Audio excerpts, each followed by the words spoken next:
government had a dedicated Minister of State for Veterans. The new Labour government took that, a Minister for State for Veterans sitting around the cabinet table, but that job was taken away by the new administration. So how are the interests of veterans in Scotland being raised at the cabinet table under the new government? Minister. Mr Speaker, the Minister for Veterans and People is doing sterling work. His advocacy has helped ensure that Labour will improve 3,000 Forces family homes. We are investing £1.5 billion of investment across the whole UK, and I'm sure he, like me, watched with interest the strategic defence reviews launch in Scotland and then in this chamber, with admiration for what the Minister for Veterans and People is doing for veterans, but also for those who currently serve us with such distinction. Mr Speaker, Scotland-born veteran Betty Gallagher joined the army when she was 17, but 8 months later she was dishonourably discharged for what was referred to as lesbian tendencies. Today, Betty runs thriving LGBT hub Born Out LGBT in Eastbourne and founded Eastbourne Pride. Will the Minister thank Betty for her service to our country and advise on how she and other veterans can seek justice for the discrimination they were subject to? Minister. Thank you, Mr Speaker. I'm delighted to join him in thanking Betty for all of her efforts. My honourable friend will know that there has been work undertaken as part of the review into justice for LGBT people in our armed forces, and we are pleased to commend that to the House. Christine Jardine, Liberal Democrat spokesperson. Thank you very much, Mr Speaker. And can I associate myself with the remarks of the honourable gentleman from Aberdeenshire and Kincardine for the success of Aberdeen Football Club. The Strategic Defence Review makes it clear that housing must be a priority and the money from the sale of housing must be reinvested. But continually veterans come to me who've been discharged into homelessness. So can the Minister reassure us that it will be a vital part of making sure that houses which are sold or redeveloped are available to veterans' families? Minister. Mr Speaker, I'm very pleased to offer that reassurance. We come to Stephen Gaffins. Mr Speaker, and I'll join with colleagues in congratulating Aberdeen FC despite the impact that had on my own beloved Dundee United. But I'd also like to congratulate Arbroath, of course, for securing the Scottish League One Championship. The Scottish Government has reinstated the winter fuel payment for up to 88,000 pension-age veterans in Scotland. But the Prime Minister said it was right to slash the winter fuel payment. Was the Prime Minister right to slash it? Mr Speaker, the member will be perfectly aware, as indeed everyone in the House will be, that questions about the winter fuel payment in Scotland are devolved to the Scottish Government. Decisions made in Scotland are therefore the responsibility of the Scottish Government. But I'm very pleased to reiterate to the House what the Prime Minister and the Chancellor have said, that this was a difficult decision, and now that we have a little more breathing space, we are very pleased to be making changes to help more pensioners. Stephen Gaffins. Speaker, well, I see that we're not going to get a straight answer out of the Minister any more than people in Hamilton got a straight answer out of their candidate, and that'll be why they're sinking without trace. So let me put it this way. Does the Minister think that the Prime Minister was right to have slashed the winter fuel payment from up to 1 million veterans across the UK? Minister. Mr Speaker, when this government took office, we inherited a £22 billion black hole that required emergency action to deal with. We said at the time it was a difficult decision we did not want to make, and now we're very pleased to be in a position where we can reconsider it. Wendy Chamberlain. Mr Speaker. Minister. Mr Speaker, Scotland's universities are of course world class, but I'm very concerned about the financial difficulties being faced by several of them. Higher education, as you'll know, is a devolved matter, and Scotland's universities, their staff and their students all need a Scottish Government with a proper plan to turn this crisis around. Wendy Chamberlain. Thank you, Mr Speaker. International students are hugely valuable, not just through sharing of cultures and knowledge, but to our universities and the local economies around them. And in North East Fife in 2021-22, this was estimated at £159 million. What discussions has the Minister had with the Scottish Government about the economic impact of the reforms for international students in the Immigration White Paper? And can she update the House if indeed an economic impact assessment has taken place? Minister. Mr Speaker, we're in ongoing discussion with the Scottish Government and with Scottish universities, but I want to be absolutely definitive about this because there's been some confusion in the press. Education policy is devolved, and the international student levy will not apply in Scotland unless the Scottish Government decides to introduce it. I met with University Scotland just this week and made this point very clear, and I'm pleased to do so again today. Mr. Speaker, the university sector is important to grow the Scottish economy, but so is tourism too. And can the Secretary of State enlighten me on these jet safari trips taking place from Clacton to Scotland, allowing former bankers to patronise the locals, miss the big picture and be back in England in time for a pint of warm beer by lunchtime? Minister. Mr. Speaker, I think I did hear something about the member for Clacton getting lost in Hamilton this weekend, skulking behind the bins before he was sent packing by the good people of South Lanarkshire. Of course, the only local candidate in that by-election is Labour's Davy Russell, who stand up for his community against the division peddled by both the SNP and Reform. Sir Desmond Swade. Sir. Secretary of State. Mr. Speaker, the honourable gentleman will have heard me remind the House on a number of occasions that it was John Swinney himself who said that education was the defining mission of his SNP government. Yet earlier this year we got the news that standards of attainment in Scotland's schools are declining across the board, and shamefully outcomes for young working class kids are getting worse. The attainment gap is widening and the Scottish Government has failed a generation. They can't be allowed a third decade in power to continue that damage. Scotland's teachers, parents and pupils all deserve better standards in our schools.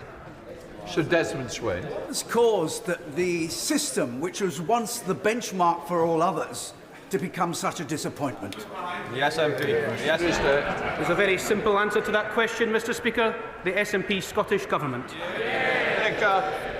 Thank you, Mr. Speaker. When my right honourable friend discussed with SNP ministers the huge employment opportunities created for young people in Scotland by this government through announcements made this week, will he impress upon them the urgent need they finally tackle the persistent and in some areas widening attainment gap for people from poorer backgrounds they presided over, not only in Fife but also in South Lanarkshire, where these concerns have often been raised by residents of Hamilton, Larkhall and Stonehouse? Secretary of State. Mr. Speaker, I don't know if the House will know this, but last year 1,351 pupils left high school in Scotland without a single qualification to their name.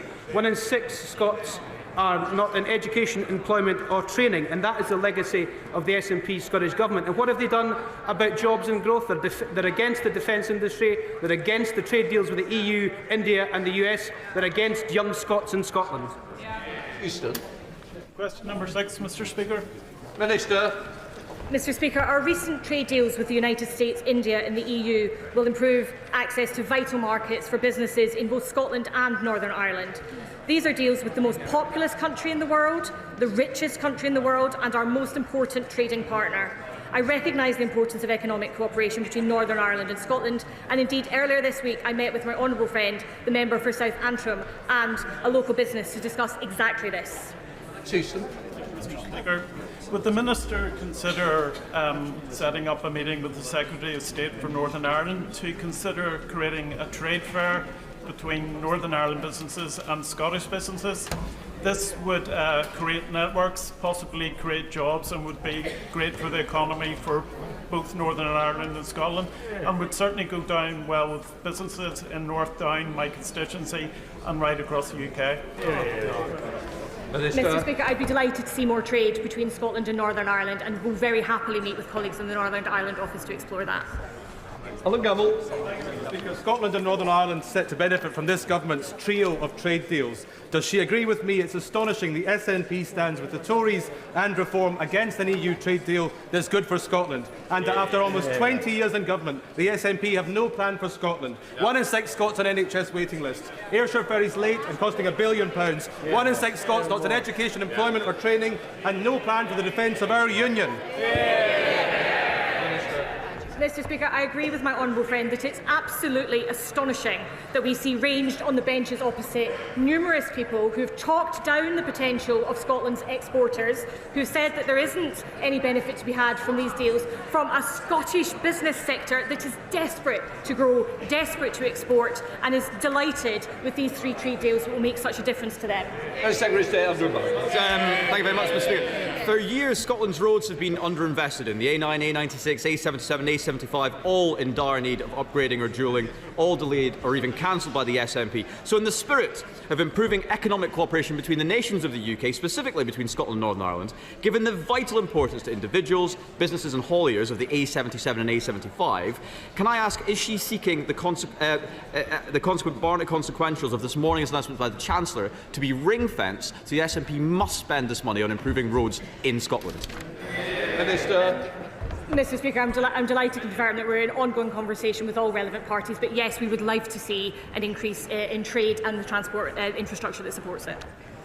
Lawrence Sullivan. 7, please, Mr Speaker. Your estate.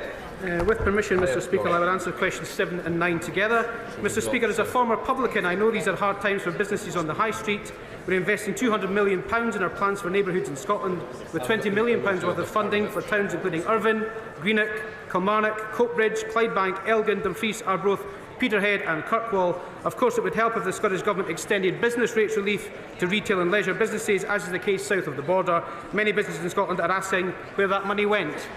Dr. Lawrence. Does the Secretary of State agree with me that it was astonishing that the SNP voted against the £8 million to regenerate Hamilton Town Centre? And that only Labour's Davy Russell will stand up for local people, jobs and services? Mr Speaker, I've bought glasses to see if I can find an ounce of credibility in the SNP's candidate in Hamilton for voting against that £8 million. The SNP candidate is a councillor from Cambuslang who stood for election twice in Rutherglen, sought selection in Shettleston and then voted against £8 million for the Hamilton Town Centre before seeking selection there. If Scotland were to elect councillors with a single transferable vote, she appears to be the SNP's single transferable candidate. Becky. Speaker, proud industrial heritage, a strong community spirit and an overwhelming feeling of being let down and underinvested in by the previous Conservative government is something which unites towns in my constituency with those across Scotland, including those in Hamilton, Larkhall and Stonehouse. In Wales, Labour's Transforming Towns programme has invested in Holywell in my constituency. Will the Secretary of State join me? Will the Secretary of State join me in asking and calling on the SNP to U-turn and to finally back Labour's plans to invest in Hamilton Town Centre? Mr Speaker, what a wonderful representative the Honourable Lady is to her constituency, and I couldn't agree with her more. The SNP candidate is yet to explain to voters in Hamilton, Larkhall and Stonehouse why she voted against the much-needed £8 million investment in Hamilton Town Centre. I hope she will explain before tomorrow's vote. If she doesn't, everyone should back Labour's Davy Russell. Stephen Flynn. I'll tell you what's bad for town centres, and that is job losses. On the watch of this government, Robert Gordon's University have been forced to publish a report which outlines that there could be 400 job losses in the North Sea every 2 weeks. That is a Grangemouth type shutdown every 2 weeks. How many jobs have to be lost in my constituency for his government to act?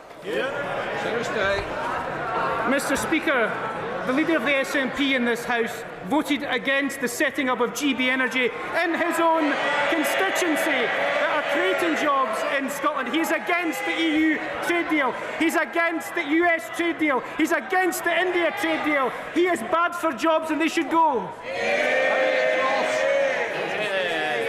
Towns and villages across North East Scotland, such as Aberdeen, Inverurie, Kintore, Ellen in my constituency, they are all going to need regeneration in the future if his government keeps decimating the oil and gas sector. The best thing he can do, that his government can do for the North East of Scotland, is to allow new licences and cut their increase to the EPL. Will he commit to doing this? Otherwise, more and more money will need to be put into North East Scotland to regenerate our towns in the future. Mr Speaker, it's this government that's putting money into Scottish towns to regenerate them. And as we keep saying from this dispatch box on a number of occasions, oil and gas will be with us for decades to come, but the industry itself is making the transition. We have to make sure that transition happens, and it happens for the benefit of workers in North East of Scotland and all over Scotland. But it's a transition, Mr Speaker, that I'm not even sure the Honourable Lady or the party opposite actually now back. And Lee Spidsley. Question number 8, please, Mr Speaker. Secretary of State. Mr Speaker, following the spring statement, it was confirmed that the block grant for Scotland this year was a record £50 billion. No thanks to the SNP and Reform, Mr Speaker, who both voted against this massive funding boost for Scotland and who scrapped the Barnett formula that had delivered it. Despite that record funding, the SNP still have no plan to get waiting lists down, with 1 in 6 Scots still stuck on NHS waiting lists and educational attainment gap growing by the day. Annalise Midgley. Thank you, Mr Speaker. Despite the record funding provided by the Labour government, the SNP plan to downgrade the neonatal intensive care unit at Wishaw General, which could force the families of sick babies to travel as far as Aberdeen for treatment and support. Does he agree with me that the SNP cut should be reversed?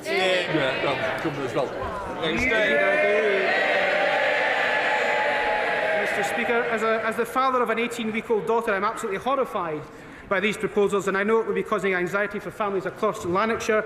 That's why it's so disappointing to see the SNP candidate in the Hamilton by-election back these plans to downgrade the Wishaw neonatal unit. The way to send a message to the SNP that this is unacceptable is to vote for Davy Russell tomorrow in the Hamilton, Larkhall and Stonehouse by-election. David Smith. Mr Speaker. Minister.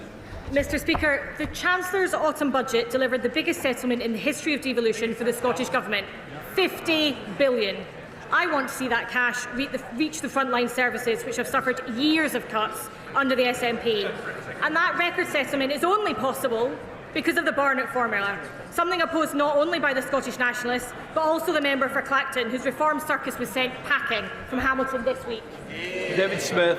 Mr Speaker, the largest ever devolution settlement of £50 billion is great news for Scotland and its local authorities. But under the SNP, there are 840,000 cases on NHS waiting lists.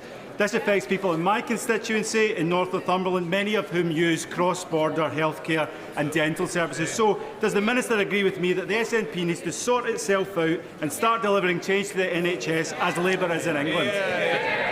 Minister. Mr Speaker, I could not agree more. In England, waiting lists have fallen since Labour came to office less than a year ago, while in Scotland they continue to rise, and now we see nearly 1 in 6 Scots waiting for treatment.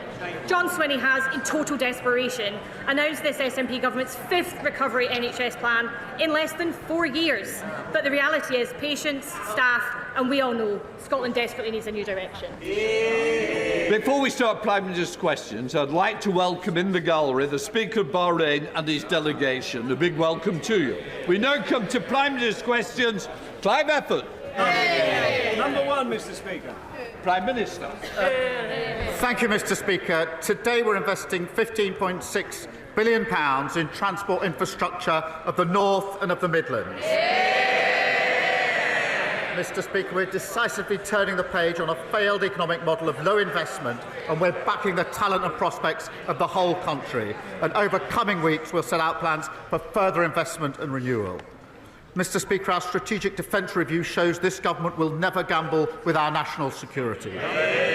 Through the biggest sustained increase since the Cold War, we will transform our defence, strengthen our nation and invest in jobs and industry across the United Kingdom. Mr Speaker, this morning I had meetings with ministerial colleagues and others. In addition to my duties in this House, I shall have further such meetings later today. Clive Efford. Mr Speaker, we all remember the glorious summer in 2012 when the world's greatest athletes came to London to compete in the Olympics and the Paralympics. It showcased Britain at its best, not just in track and field, but also as a country that can host major cultural and sporting events. My right honourable friend has been written to by over 200 of our top athletes. Some of them are members of Cambridge Harriers that meets in my constituency, and they're calling for the government to support the bid for the 2029 World Athletics Championships to take place in London. If successful, it will lift the whole nation. If successful, it will lift the whole nation. It will inspire a generation of new athletes. It will showcase Britain on a world stage, put £400 million into our economy. What's not to like? I think the race has finished. Go on, Prime Minister. I thank my honourable friend. One of the greatest achievements of the last Labour government was that 2012 Olympics in London, and we all remember it. Can I pay tribute, given the response, can I pay tribute to the extraordinary contribution of Tessa Jowell to that Games? agree there have been huge economic benefits of hosting major sporting events, as well as an important legacy. We come to the Leader of the Opposition, Keir Starmer.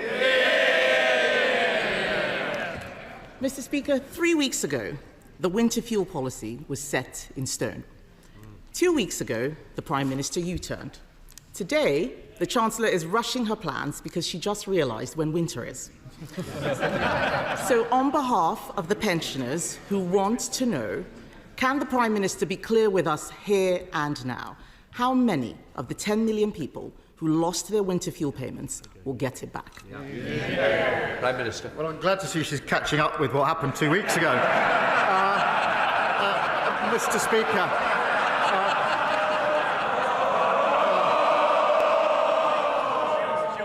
Mr. Speaker, at the budget, we took the right decision to stabilise the economy because of the £22 billion black hole that they left.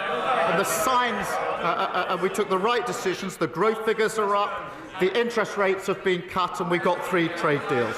So we will look again, as I said 2 weeks ago, at the eligibility for winter fuel, and of course we'll set out how we pay for it. But because we've stabilised the economy, Mr. Speaker, we on this side are committed to the triple lock, and that increased pensions by over £400 this April. On their side, they say the triple lock is unsustainable, and I think her position is she wants to means test it.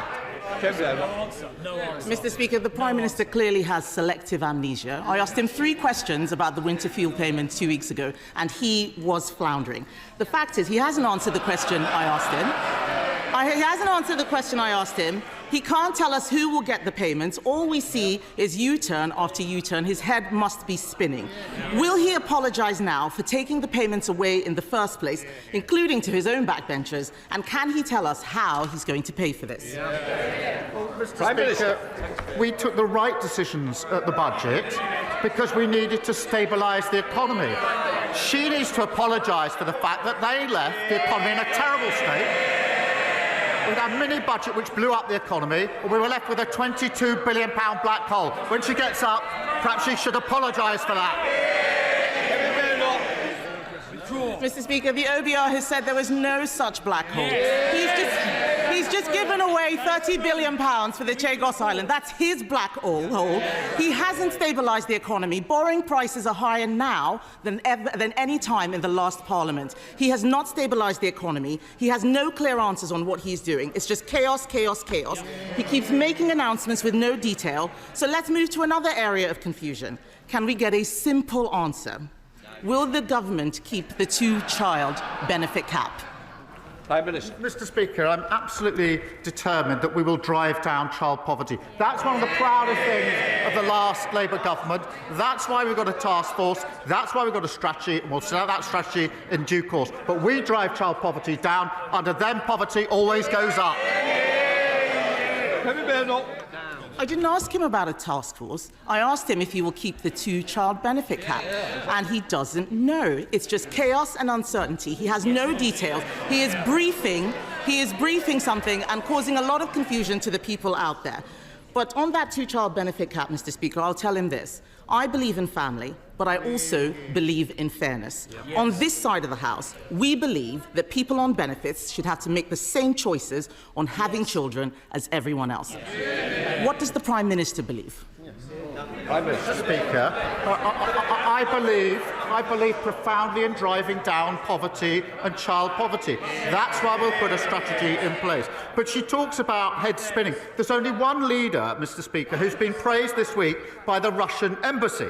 And if she carries on echoing Kremlin talking points like this, Reform are going to be sending her an application form for membership. Mr. Speaker, I asked the Prime Minister what he believes in. He had to look in his folder to find the answer. His MPs behind him know what they believe in. He doesn't know. Mr. Speaker, he has been in government for nearly a year. It's only going to get harder. It's only going to get... Yes. He's been in government only a year. It's only going to get harder and harder. The canned forced laughter, the planted questions, all of this is going to disappear because at every single point, things are getting worse. He has to ask Morgan McSweeney what it is that he believes in. But the fact is the chaos is being felt in the economy. The Chancellor said she would not be coming back with new tax rises, but she will have to pay for all of these U-turns which she's announcing out there, isn't she? Prime Minister. Mr. Speaker, I'm going to look in my folder because here I've got the quote that she had on Sky News. I will read it, thank you. It's what the Leader of the Opposition says. It's worth listening to. What she said was this. Sky News, Mr. Speaker, Israel is fighting a proxy war on behalf of the United Kingdom, just like Ukraine is on behalf of Western Europe against Russia. Well, that was certainly noticed in the Russian embassy, because they put out a statement saying the Leader of the Opposition has finally called a spade a spade. Ukraine is indeed fighting a proxy war against Russia on behalf of Western interests. And they went on to say the illegitimate Kyiv regime, created, financed and armed by the West, has been at it since 2014. So they endorsed, they want the detail. I've given the quote. That's what Russia said in response. She asked me what I believe in. I believe in standing by Ukraine and calling out Russia as the aggressor. Mr. Speaker, it was our government that stood behind Ukraine and led the way in Europe. Everything he has said this afternoon is total nonsense. Obfuscation, avoiding the question. He doesn't have any answers. It's disgraceful. I asked him, Mr. Speaker, about the two-child benefit cap. He's talking about the Kremlin. He's saying everything he can to distract from the mess he is making of our economy. The OECD has downgraded growth for the next 2 years. He can't rule out tax rises. The police chiefs are saying they don't have the money they need to keep the public safe. Just as he's releasing more criminals onto the streets. His cabinet are squabbling with each other. They've said that they've lost control of the borders, but he still managed, Mr. Speaker, to find £30 billion to give away the Chagos Islands. This is total and utter chaos. 2 weeks ago, he was crowing about his historic trade deal and how he got 0% tariffs on steel. Now the steel industry will face 25% tariffs unless he does exactly what President Trump tells him to. It is chaos, chaos, chaos. And isn't the root of the chaos, Mr. Speaker, that it is about this Prime Minister, his decisions and his judgment?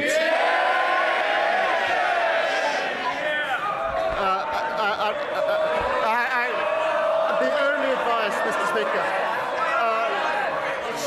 she gets up on a Wednesday morning, scrolls through social media, never does anything. We're the only country in the world that isn't paying the 50% tax on steel. And we're working in the US, and that will be coming down. We are working on it to bring it down to zero. That is going to happen. Order. Please. Let's listen to the answer, even if you don't believe you're getting one. It is how the Prime Minister wishes to.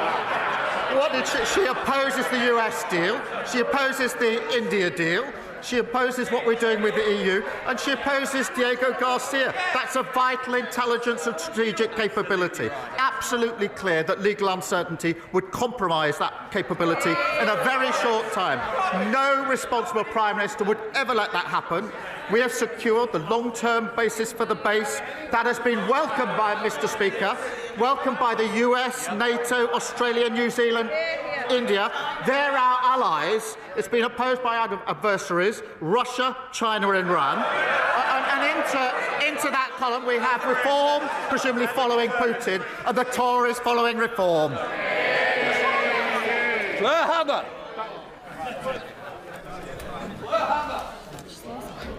Anyone who saw the 6-year-old girl fleeing the flaming shelter where her family were killed by an Israeli airstrike will carry those horrific images with them forever. These are very dark days, and Gaza is a stain on the soul of humanity, and it is a further shame that there is more moral clarity coming from Ms. Rachel on YouTube than there is from many world leaders who are complicit in silence. The Prime Minister said this week that Britain must be ready for war, and I ask, after tens of thousands of deaths, after a generation of Gazans stunted by hunger and trauma? When will it be ready for peace? When will it help to stop this genocide? When will it hold the Israeli government to account? And when will it recognise the State of Palestine? Well, Mr. Speaker, I'm grateful to her for raising this, and she's absolutely right to describe this as dark days. And Israel's recent action is appalling and, in my view, counterproductive and intolerable. And we have strongly opposed the expansion of military operations and settler violence and the blocking of humanitarian aid. Mr. Speaker, you will have seen we've suspended the FTA talks and sanctioned extremists supporting violence in the West Bank. We will keep looking at further action along with our allies, including sanctions. But let me be absolutely clear. We need to get back to a ceasefire. We need the hostages who've been held for a very long time to be released. And we desperately need more aid at speed and at volume into Gaza, because it's an appalling and intolerable situation. Leader of the Liberal Democrats, Sir Ed Davey.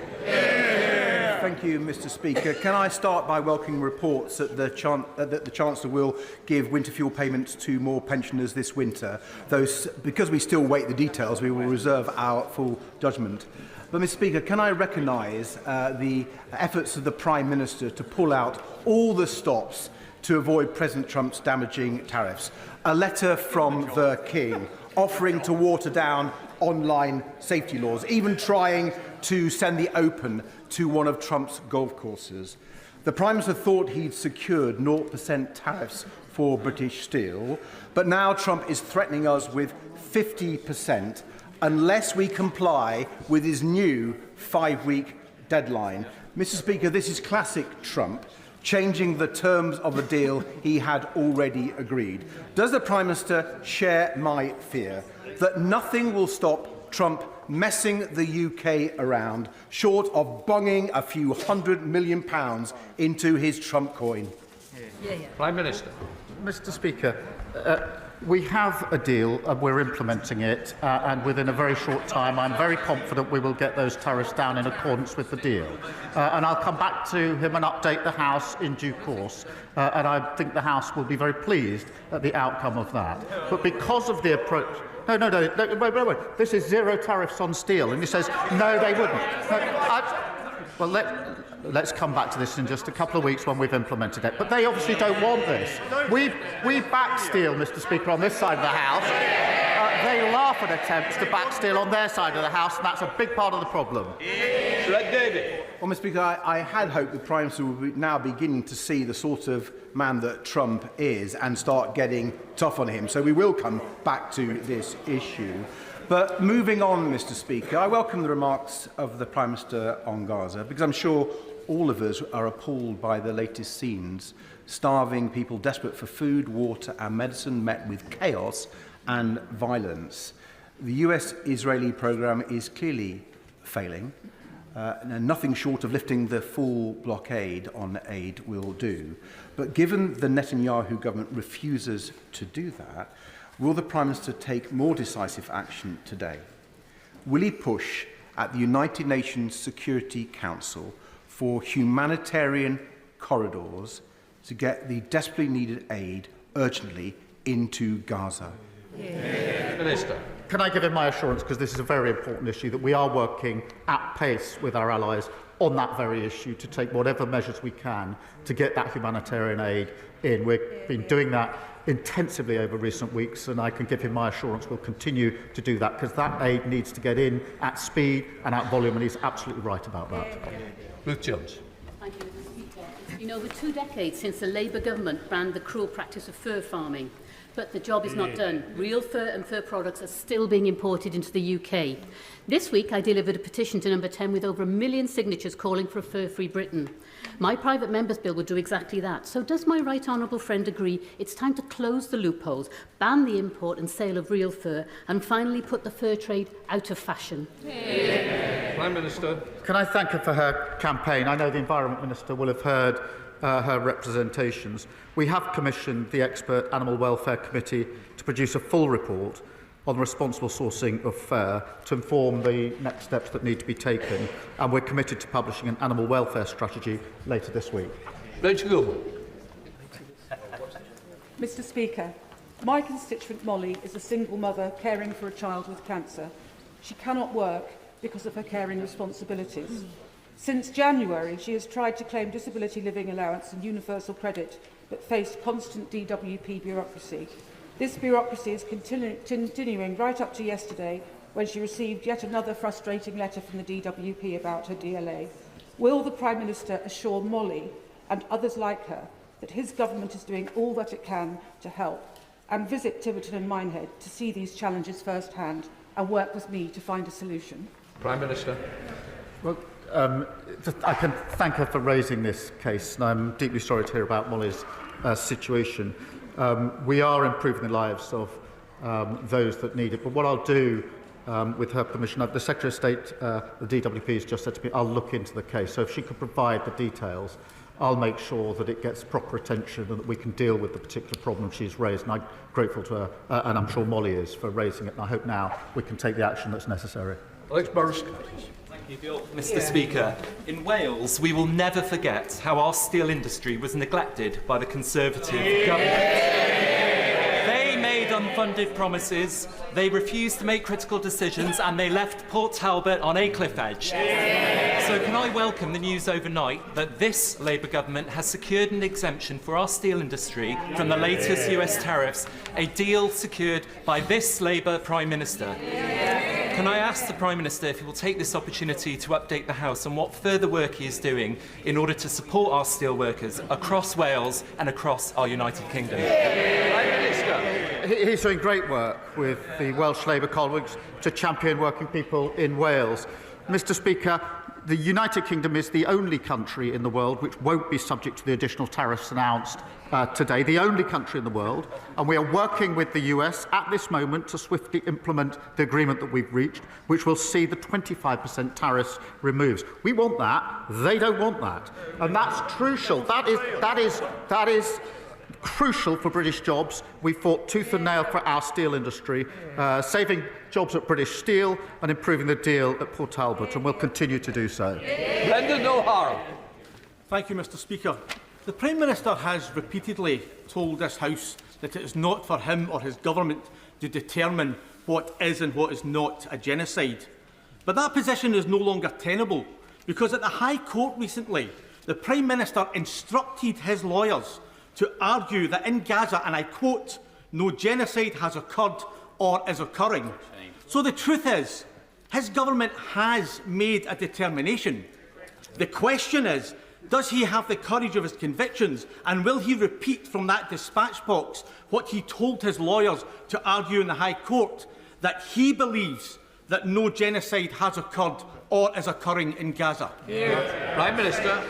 Mr. Speaker, I've said that we are strongly opposed and appalled by Israel's recent actions. We've been absolutely clear in condemning them and calling them out, whether that's the expansion of military operations, settler violence, or the dreadful blocking of aid. It's completely unacceptable. We must see a ceasefire, hostages must be released, and there must be aid into Gaza. But he talks about peace and security, Mr. Speaker. Compare their party, as I understand it, at this moment of global instability, as we go into a new era. What do they want to do? They want to get rid of the nuclear deterrent, the single most important capability that we have to keep the UK safe, harming the industry and harming the country. Rem Downey. Thank you very much, Mr. Speaker. Carnegie UK was established by Dunfermline-born philanthropist Andrew Carnegie, and they found that people under 49 are twice as likely to have been negatively impacted by the rising cost of living compared to those over 65s. Mr. Speaker, it's vital we increase opportunities for younger people and help put more money in their pocket. But sadly this week we saw the Scottish Government seek to close off an opportunity for young people by refusing to support new skills investment from Rolls-Royce, while the college sector in Scotland also warns of a funding crisis. Can I ask the Prime Minister what more he is doing to make sure young people in Scotland get the opportunities they deserve despite a failing and stagnant SNP Scottish Government? Prime Minister. Well, I thank him for raising this. At a time of global conflict, it is staggering that the SNP policy is to block an £11 million investment for a new national welding centre on the Clyde. To block it. I was there, Mr Speaker, earlier this week. I saw the huge potential for apprenticeships, for job opportunities and for young people. I support it, they block it. In England, Mr Speaker, we're backing 120,000 more apprentices and £3 billion of funding as part of our plan for change. And despite the highest funding settlement in the history of devolution, they're cutting college budgets, they're blocking opportunities, they have no plan for Scotland's future. Sir Poachin. Given the Prime Minister's desire to strengthen strategic alignment with our European neighbours, will he, in the interests of public safety, follow the lead of France, Denmark, Belgium and others and ban the burqa? Prime Minister.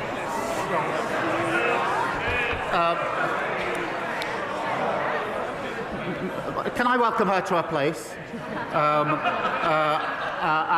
But I'm not going to follow her down that line. But now she is here and safely in her place, perhaps she could tell her new party leader that his latest plan to bet £80 billion of unfunded tax cuts, with no idea how he's going to pay for it, is Liz Truss all over again.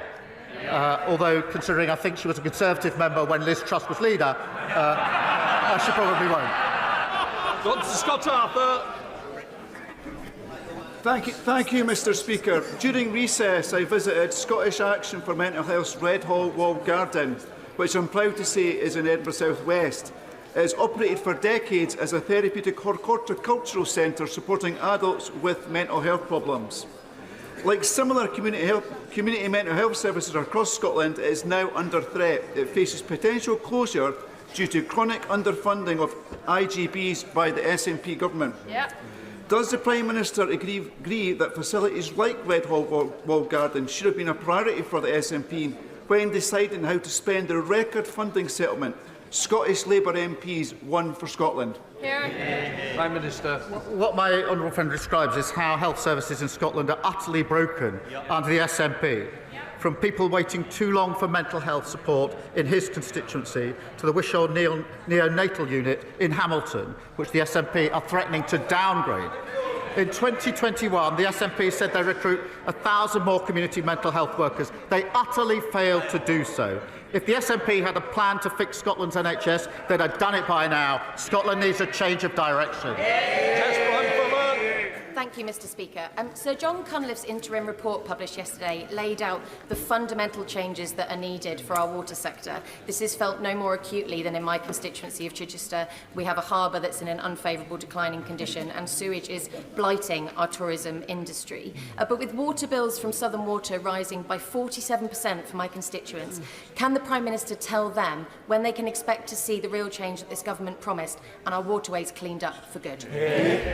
Well, can I share her anger and frustration at the broken water system that we inherited, with frankly appalling sewage, higher bills and executives paying themselves huge bonuses.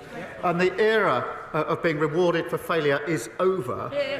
We've launched a record 81 criminal investigations into law-breaking water companies in England, introduced the Water Act with prison sentences for polluting bosses and banning unfair bonuses, and will respond to the Independent Water Commission in full following the publication of the final report. David Taylor. Thank you, Mr Speaker.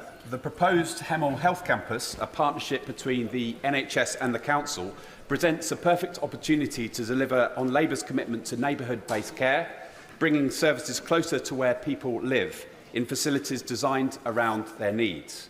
It can also help to regenerate our town centre. Does the Prime Minister agree with me that it is essential that all stakeholders involved in the project are as ambitious as possible and work to deliver a community hospital that builds on the services currently available and reflects the evolving needs of our town? Prime Minister. Well, can I pay tribute to how he's bringing people together to deliver better care in the community that meets the needs of his constituents? The proposals for the health campus will be open to public consultation. I'd urge the whole community to input into that to ensure the strongest investment case is put forward. I'm pleased that waiting lists in his local trust have fallen by a fifth since March 24 because of the investment that we've put into the NHS, which of course was opposed by the parties opposite. I'm going to put together. Thank you, Mr Speaker. Over the past few months, I've been meeting with care providers in my constituency of Stratford-on-Avon who deliver essential and expert care to some of my most vulnerable constituents. But like so many small businesses, they are under huge financial pressures, and the hike in national insurance is yet another burden many can't afford. I welcome the government part U-turn on winter fuel payment cuts following pressure from these Liberal Democrat benches. So when will the Prime Minister offer relief to care providers and other small businesses and U-turn on the punitive hike to national insurance? Prime Minister. Mr Speaker, we announced £502 million to support local authorities to manage the changes in NICs. We put £3.7 billion in additional funding for social care, doubled the Disabilities Facilities Grant, and introducing the first ever fair pay agreement for professional carers, including minimum standards for pay. But I would just gently say to her, her party opposed the budget which provides the money for the funding. You can't keep asking for more spending and oppose a budget which raises the money. Natalie Fleet. Thank you, Mr Speaker. The first constituent to reach out to me was a brave bowls-over mummy who had waited 4 years, 5 months from rape to prosecution, with 3 postponements and multiple suicide attempts. I will do everything I can to use this chamber to speak out for women that are being so badly let down. How will the Prime Minister support me to make sure that when these survivors, these formidable women across the country come forward, they will get justice and there will be space in our prisons for their perpetrators? Prime Minister. Can I thank her for raising this case so powerfully and everything that she's doing on it? The case she's outlined is utterly shameful, and for far too many victims are waiting too long for justice. Mr Speaker, we're delivering a record number of sitting days, reviewing criminal courts to speed up the hearing of these cases and have as a mission to halve violence against women and girls. She talks about the prison system. The party opposite left the prison system on the brink of collapse, routinely operating at 99% capacity because in 14 long years they only added just 500 extra places. We will deliver 14,000 new prison places so the public are protected from these vile offenders. Lincoln Job.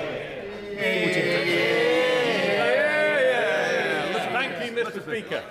The Prime Minister told us during the general election that he is a socialist. What's been more surprising is to find out in the last couple of weeks that the leader of the Reform Party might be one too.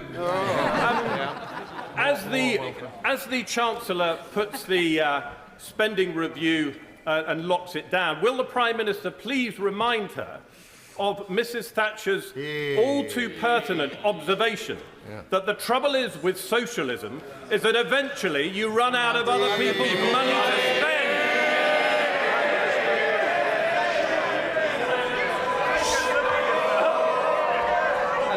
Was it Kwasi Kwarteng that he replaced?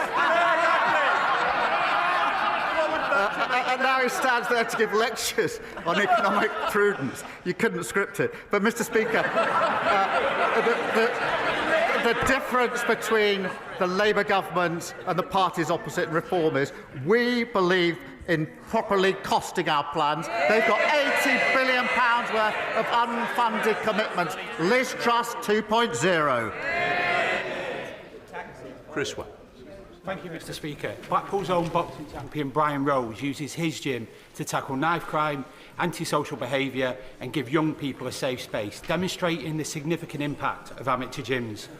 Thousands of these amateur gyms up and down the country operate on a shoestring and can't afford to keep the lights on, reliant on brilliant charities like Maverick All-Stars, Empire's Fighting Chance and Matchroom in the Community. Will the Prime Minister join me in thanking these charities, praising the volunteers in these gyms, and will he throw a haymaker behind these gyms, giving them the knockout support they need to continue their vital work? Well, can I thank him? He's a great champion for how amateur boxing gyms can transform both physical and mental health and confidence in young people. And the time, I have to say, given by selfless volunteers is inspiring, and we should thank them for it. England Boxing are investing £9 million in the sport, and GB Boxing will also receive more than £12 million during the next Olympic Games cycle. And I know my honourable friend will be looking forward to Liverpool hosting the inaugural World Boxing Championship, I think in September. Thank you, Mr. Speaker. Since July, health services in my constituency have got worse. The Chase Hospital may close, in Borden the promised health hub has not arrived, and in Hazelmere this week we've learnt that inpatient wards are being closed because of a lack of GP cover. The Prime Minister promised hundreds of more GPs. Could he possibly send one or two of them to Farnham and Borden? Prime Minister. Mr. Speaker, I remind myself they left the NHS on its knees. The last Labour government brought the waiting list down to record lows. They drove them up to record highs. The last Labour government had the highest possible confidence in the NHS. They dragged it down to the lowest ever levels. Because of the money that we're putting in, we've done 3 million extra appointments in the first year of a Labour government. That's the difference Labour makes in power. David Pinto-Chichitsky. Mr. Speaker, the Environment Agency predicts that 8 million homes, that's 1 in 4 in England, could be at risk of flooding by 2050. But despite this, the party opposite presided over a tripling of the proportion of our flood defences deemed not adequate. By contrast, this Labour government is investing over £2.6 billion in new flood defences, including in the Greenway in my Hendon constituency. Does the Prime Minister agree with me that it's a shame that not all parties share this government's determination to keep homes safe from flooding?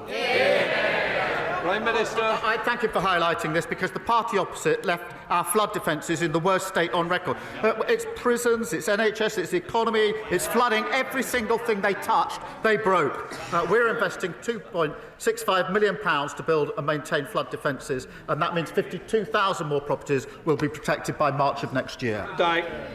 Mr. Speaker, Glastonbury is experiencing a notable increase in antisocial behaviour. St John's Church was recently forced to close its doors after gravestones were reportedly used as counters for drug transactions.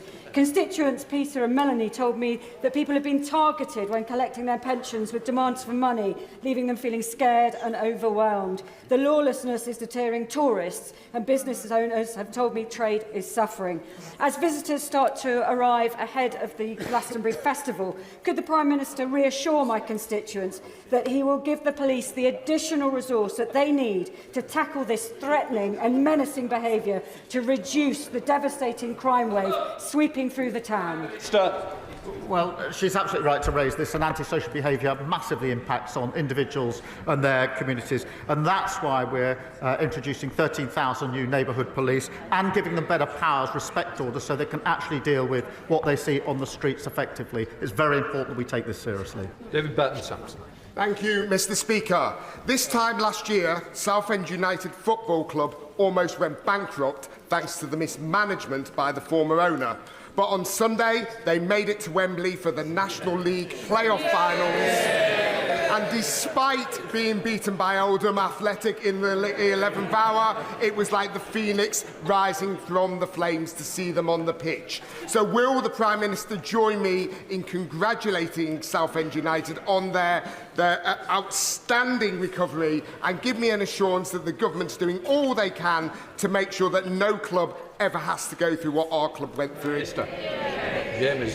Let me congratulate Southend on what was an incredible achievement. Commiserations for the final result. One of the police officers on my team, Mr. Speaker, is an ardent Southend supporter, so I know all about the team and the plans and the stadium and what it means. But I should also congratulate Oldham, of course, for that victory as well. Thank you. Right, final question, Sir David Davis.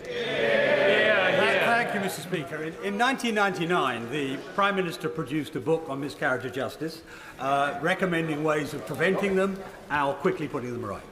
But in 2014, people who had been wrongly imprisoned and then exonerated were only allowed compensation if they could prove their innocence beyond reasonable doubt. This ignored the decision of the court exonerating them and actually meant that 93% of people who had been wrongfully imprisoned, often had their lives destroyed, got no compensation whatsoever. This is an institutional miscarriage of justice. Will he instruct the Department of Justice to review this matter and pay personal attention to actually getting this travesty of justice resolved? Prime Minister. Well, he raises a really important issue that I'm obviously aware of. It is right that victims of miscarriage can apply for compensation and appropriately do so, and I'll take away what he says and have it looked at.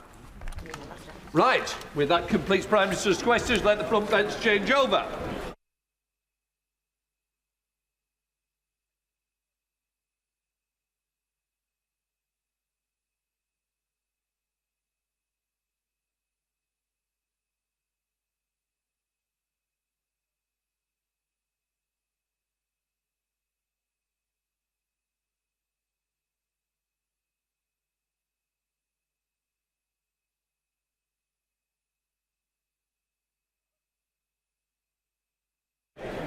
Point of order.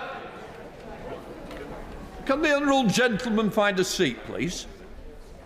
Can't just stand there and just have a conversation. Point of order, Jesse Norman. Thank you very much, Mr. Speaker. Mr. Speaker, this House and indeed the viewing public have just been treated to the very unfortunate spectacle of a Prime Minister who is completely unwilling to answer questions from the Leader of the Opposition. So much so that he entirely changed the subject and started, instead of referring to the child benefit cap, started referring to the Kremlin and Russia. I know that you, Mr.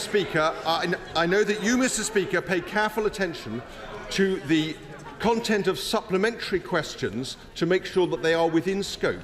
Could you give us some guidance as to whether you may be able to control answers when they are wildly inappropriate? Can I just say, as somebody who knows quite rightly how this House runs, also knows that I have no responsibility for the answers that are given by ministers. What I would say is put his point on the record, but I've been in this House since 1997, and I can honestly say, and we both can honestly say, the scope has always been that we've always questioned the answers whoever has been at that dispatch box. So nothing has quite changed, but the point is on the record. Right. Let us now move to the first of the statements. We call on the Secretary of the Treasury, Darren Jones. Thank you, Mr. Speaker. With your permission, I would like to update the House on the government's work to boost growth across the United Kingdom. As the Prime Minister set out in the Plan for Change, economic growth is the #1 mission of this government. It is key to delivering on the government's goals: higher wages for working people, delivering economic and national security, and investing in our public services. Mr. Speaker, we are already making progress. The most recent figures showed that the United Kingdom was the fastest growing economy of any G7 country in the first quarter of the year, and that real wages have risen more since July 2024 than over the first 10 years of the previous Conservative government. But we are keenly aware, Mr. Speaker, that this progress must be widely felt in every part of the country. As such, our plans for regional growth will be hardwired into the spending review and infrastructure strategy, which will be set out in more detail in the coming weeks. This investment will be targeted squarely at the renewal of Britain and fixed on the priorities of working people, delivering on the promise of change, improving lives and communities across the country. This morning, the Chancellor set out her next steps for nationwide growth in a series of speeches across the North and the Midlands, and I am pleased to update the House on those announcements now. A key part of the government's growth mission is the view that growth relies on dynamic, interconnected city regions, creating clusters of activity where people can get around, communicate, share ideas, commute, find good work, and earn wages that flow back into strong local economies. As most members know, the majority of our city regions have poor public transport systems, holding back growth and improvements to air quality and making it harder to get around. Stronger transport links are therefore crucial. They create opportunities for individuals to access a wider pool of jobs, for employers to access a wider labour market, and for businesses to expand the market for their goods and services. If we were to increase the productivity of our largest city regions outside London just to match the national average, this would grow the economy by £86 billion. So, Mr. Speaker, I am pleased to say that this government is making the biggest investment in intra-city transport connectivity that this country has ever seen. The spending review will allocate funding for ambitious local transport programmes across England, including the new Transport for City Regions Fund launched by the government today. This will give 9 city region mayors a share of £15.6 billion in long-term Transport for City region settlements running until 2032. The benefits and opportunities will be felt in the cities and towns across these combined authorities and by those who commute to work from outside those city regions. The previous government said they would do some of this, but as is always the case, they never put the money aside to pay for it. As a result of our reforms to the fiscal rules and decision to increase investment at Autumn Budget 2024, this Labour government is delivering. Mr. Speaker, the funding announced today will mean that the Mayor of West Yorkshire can now fully commit to delivering the West Yorkshire Mass Transit System, which will be fully integrated with cycling, walking, bus and rail, making journeys quicker, more accessible and more reliable across the region. The Mayor of the West Midlands can extend the metro from Birmingham city centre to the new sports quarter, unlocking more than £3 billion of private investment, bringing benefits and opportunities to those living in the constituency of my right honourable friend, the member for Birmingham Ladywood, and all those that travel there. It will mean that the Mayor of Greater Manchester can grow and transform the Metrolink tram network, building new tram stops in Bury, Manchester and Oldham, which will help drive up living standards for the constituents of my honourable friends, the members for Bury North and South, and Oldham East and Saddleworth, and for others in the North West region. The Mayor of the Liverpool City region can deliver 3 new rapid bus routes, linking up the city centre, John Lennon Airport, the new Everton Stadium on Bramley Moor Dock, and new homes built on the Central Docks redevelopment and Anfield. And the Mayor of the North East will now be able to extend the Tyne Wear Metro, linking Washington with Newcastle and Sunderland, connecting those living in my honourable friend, the member for Washington and Gateshead South constituency, to new jobs and opportunities. And Mr. Speaker, if I may, can I pay particular tribute to the honourable member for Washington and Gateshead South, who has campaigned for this project for years and years, now being delivered by a Labour government. This investment will also mean, Mr. Speaker, that the Mayor for South Yorkshire can renew the existing and now publicly owned Supertram network with track replacements, overhead line maintenance, rolling stock renewal, and yielding a fleet of new vehicles by 2032, linking jobs and homes in Sheffield and the constituency of my honourable friend, the member for Rotherham. We are backing the Mayor of West of England's plans for mass transit development across the region, with improved rail infrastructure to help unlock more services between Brabazon and Bristol city centre, meaning shorter journey times to Bristol Temple Meads across the wider area, and providing greater opportunities for those in my honourable friend, the member for Filton and Bradley Stokes constituency, and in declaring my own interest, Mr. Speaker, in my own. And after years, Mr. Speaker, and after years of the Mayor of Tees Valley trying to persuade his Conservative colleagues to fund these important projects, I'm delighted to confirm today that this Labour government is now backing the region to invest in, for example, the Middlesbrough station in my honourable friend, the member for Middlesbrough and Thornbury East constituency, unblocking local networks and increasing capacity on local lines. And can I pay particular thanks to my honourable friends, the members in the Teesside region, who have lobbied hard to see this investment in their region now being delivered by a Labour government. And the Mayor of the East Midlands can now forge the Trent Arc, linking Derby and Nottingham to create tens of thousands of new jobs and homes, connecting Infinity Park Investment Zone and the East Midlands Freeport, with sites including Ratcliffe-on-Soar Clean Energy and Advanced Manufacturing, and East Midlands Intermodal Park, home of Toyota in the region, along the Trent Arc Corridor. Mr. Speaker, this funding is substantial, marking a 2.4 times real terms increase in spending on city-region connectivity, funding the priorities that matter to hard-working people living across the country.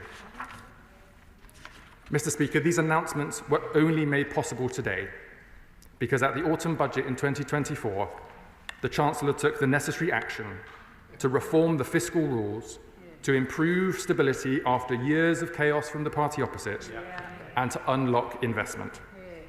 This means that government can now provide greater investment in Britain's economic revival, as for the first time, the Treasury takes account of the value of financial assets and not just the costs of investment.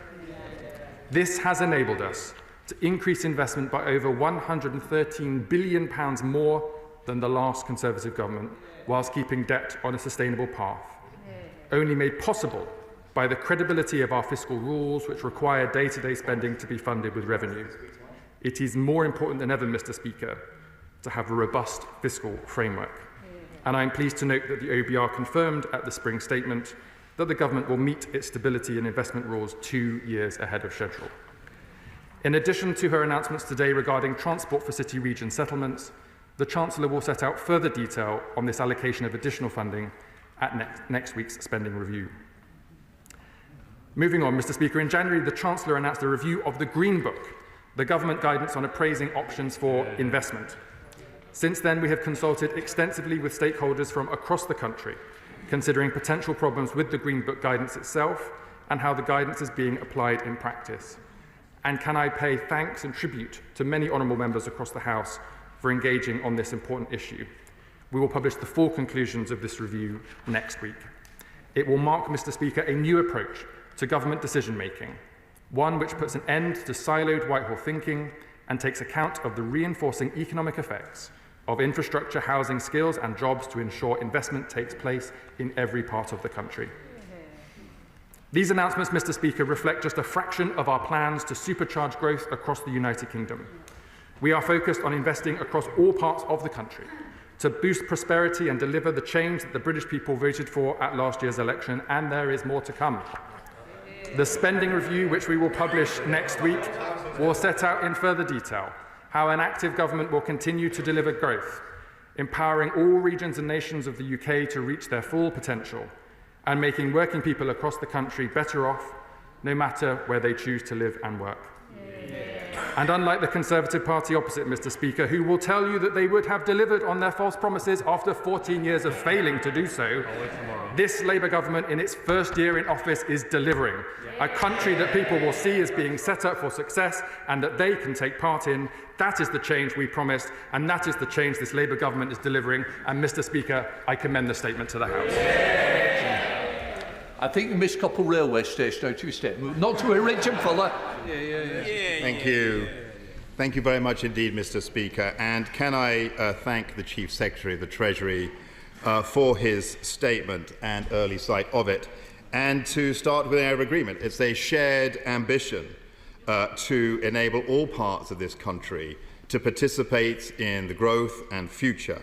Potential in the United Kingdom is everywhere, and it is right that the government seeks to unlock that potential with every means that it can. Indeed, that was one of the guiding principles of the 2019 to 24 Conservative administration with levelling up. And they always say, Mr. Speaker, that imitation is the sincerest form of flattery. Now, we know, Mr. Speaker, that the Chancellor has a reputation for copying. So I thought I would have a look at the statement made in 2023, which I'm sure the Chief Secretary has seen, of allocations for Network North allocations. And I thought I would compare them, Mr. Speaker, with today's government's announcements. These were the Conservative announcements. These were the Labour announcements. They can shout all they want, Mr. Speaker. Here we go. So let's go. 2023, Conservative promise for the West Midlands, £2.64 billion. I say to all the members opposite, the Chief Secretary is only making progress. 2.4 billion for West Midlands, 2.1 for West Yorkshire, 2.1 today, 2.5 for Greater Manchester, 2.5 today, 1.45 in 2023, 1.5 today, 1.581 for Liverpool, 1.6 today, 1.84 for the North East, 1.8 today, 0.752 in 2023 for the West of England, 0.8 today, 978 million for the Tees Valley in 2023, 1 billion for Labour today. Mr. Speaker, the truth is, and I know the Chief Secretary is occasionally good with numbers, but does he not agree that essentially what he's announcing today is nothing more than a rounding error on the Conservative plans for 2023? In fact, Mr. Speaker, the only difference between 2023 and 2025 announcements is that in our announcement, we would have spelt the town of Rotherham correctly. Mr. Speaker, the truth is that the Chancellor will go around the country rewriting history as frequently as she writes her CV. But nobody believes in her 22 billion black hole. What they do believe is that this Chancellor is open to change. She's going to roll back the issues on winter fuel allowance. She's going to roll back her botched welfare reform. She's going to roll back changes on the two-child policy. To Labour backbenchers opposite, I would say, look at their front bench, their Treasury front bench. They haven't got a spine. If you've got an issue in your constituency and you think you want to stand up for your constituents, make a bid for this Chief Secretary, because he will back down and give you the money.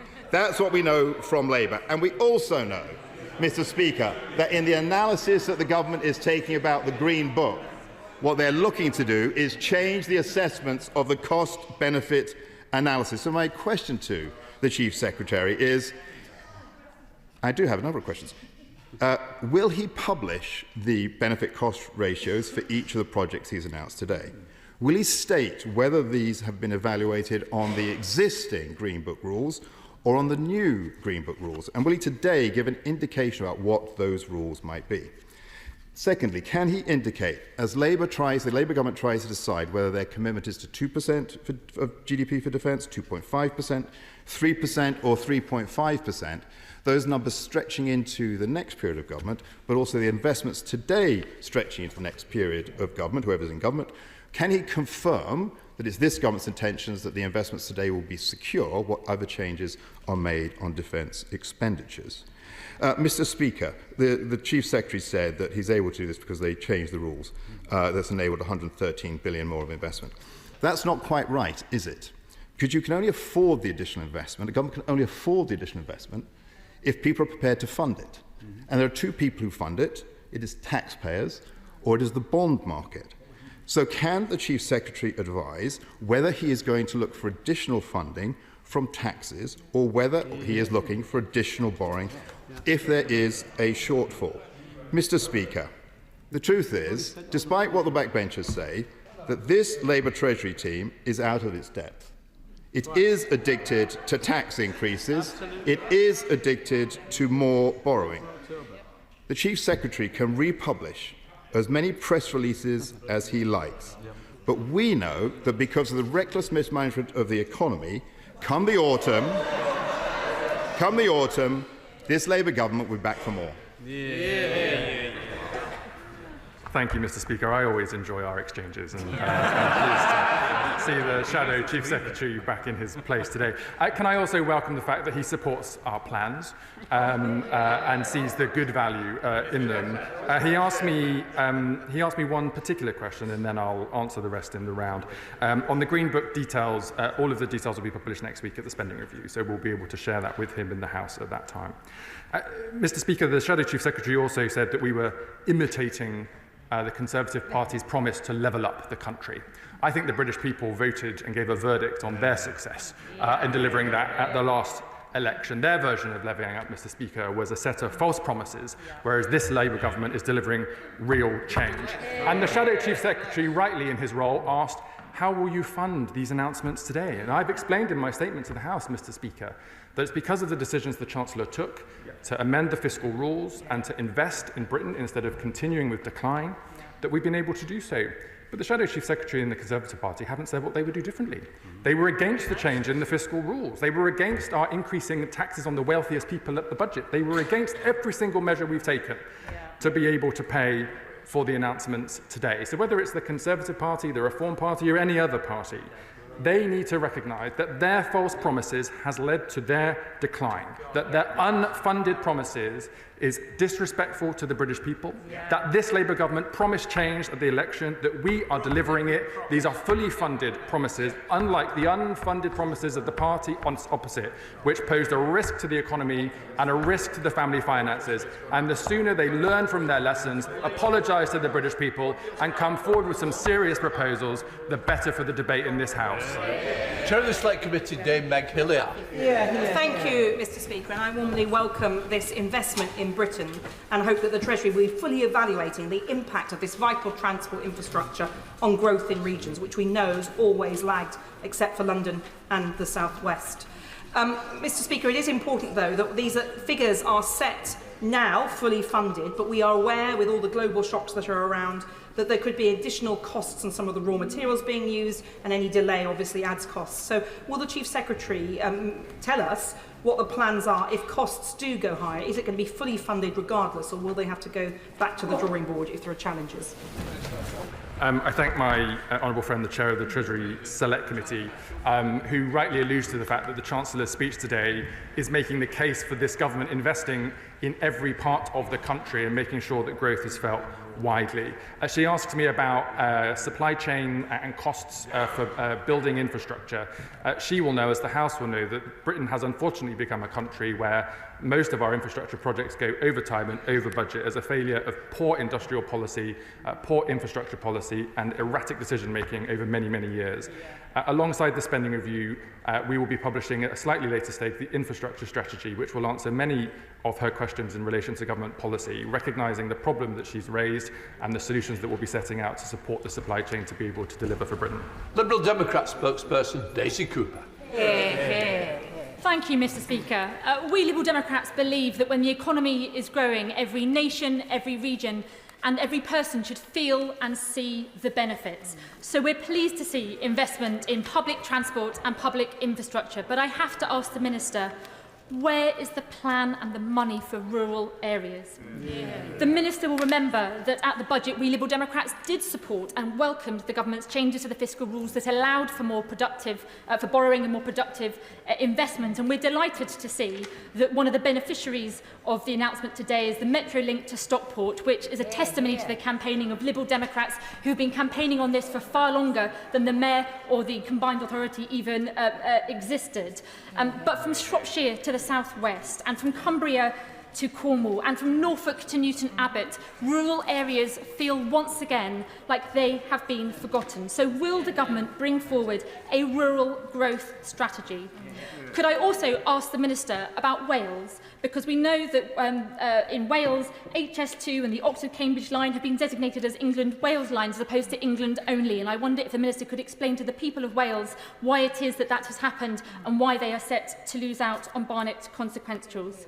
Madam Deputy Speaker, there is one big missing piece of the puzzle. Many of us right-minded people want to see investment in infrastructure.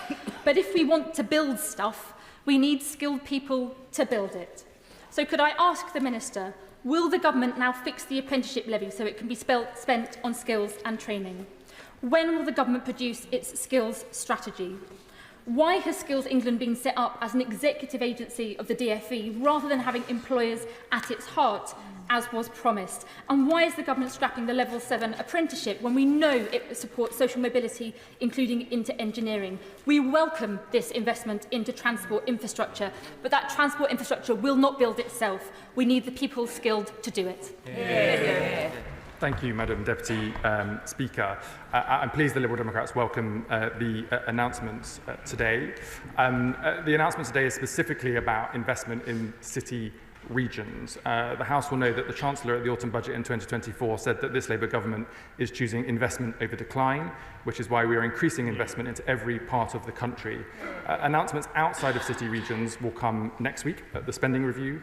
And to some of her broader questions on policy, the week after the infrastructure strategy. So with her permission, she'll have to bear with me, but there is good news coming because Labour is delivering. Clive Betts. Thank you, Madam Deputy Speaker. Can I very much welcome the commitment to city regions. Our city regions have underperformed compared with the national average in terms of growth compared with continental cities. Could I just address the issue of South Yorkshire? I welcome the £1.5 billion to restore and renew our tram network and to improve our bus services.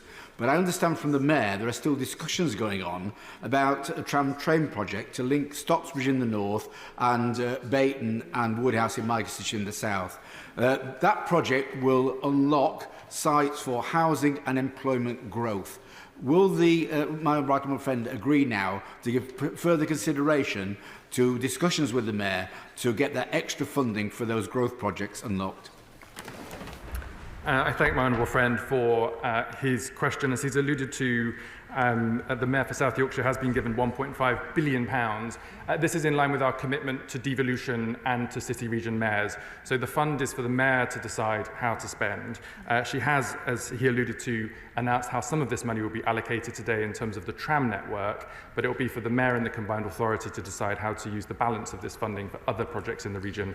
But as always, I'm very happy to meet with him and with the Mayor to consider what options are available. Martin Vickers. Thank you, Madam Deputy Speaker.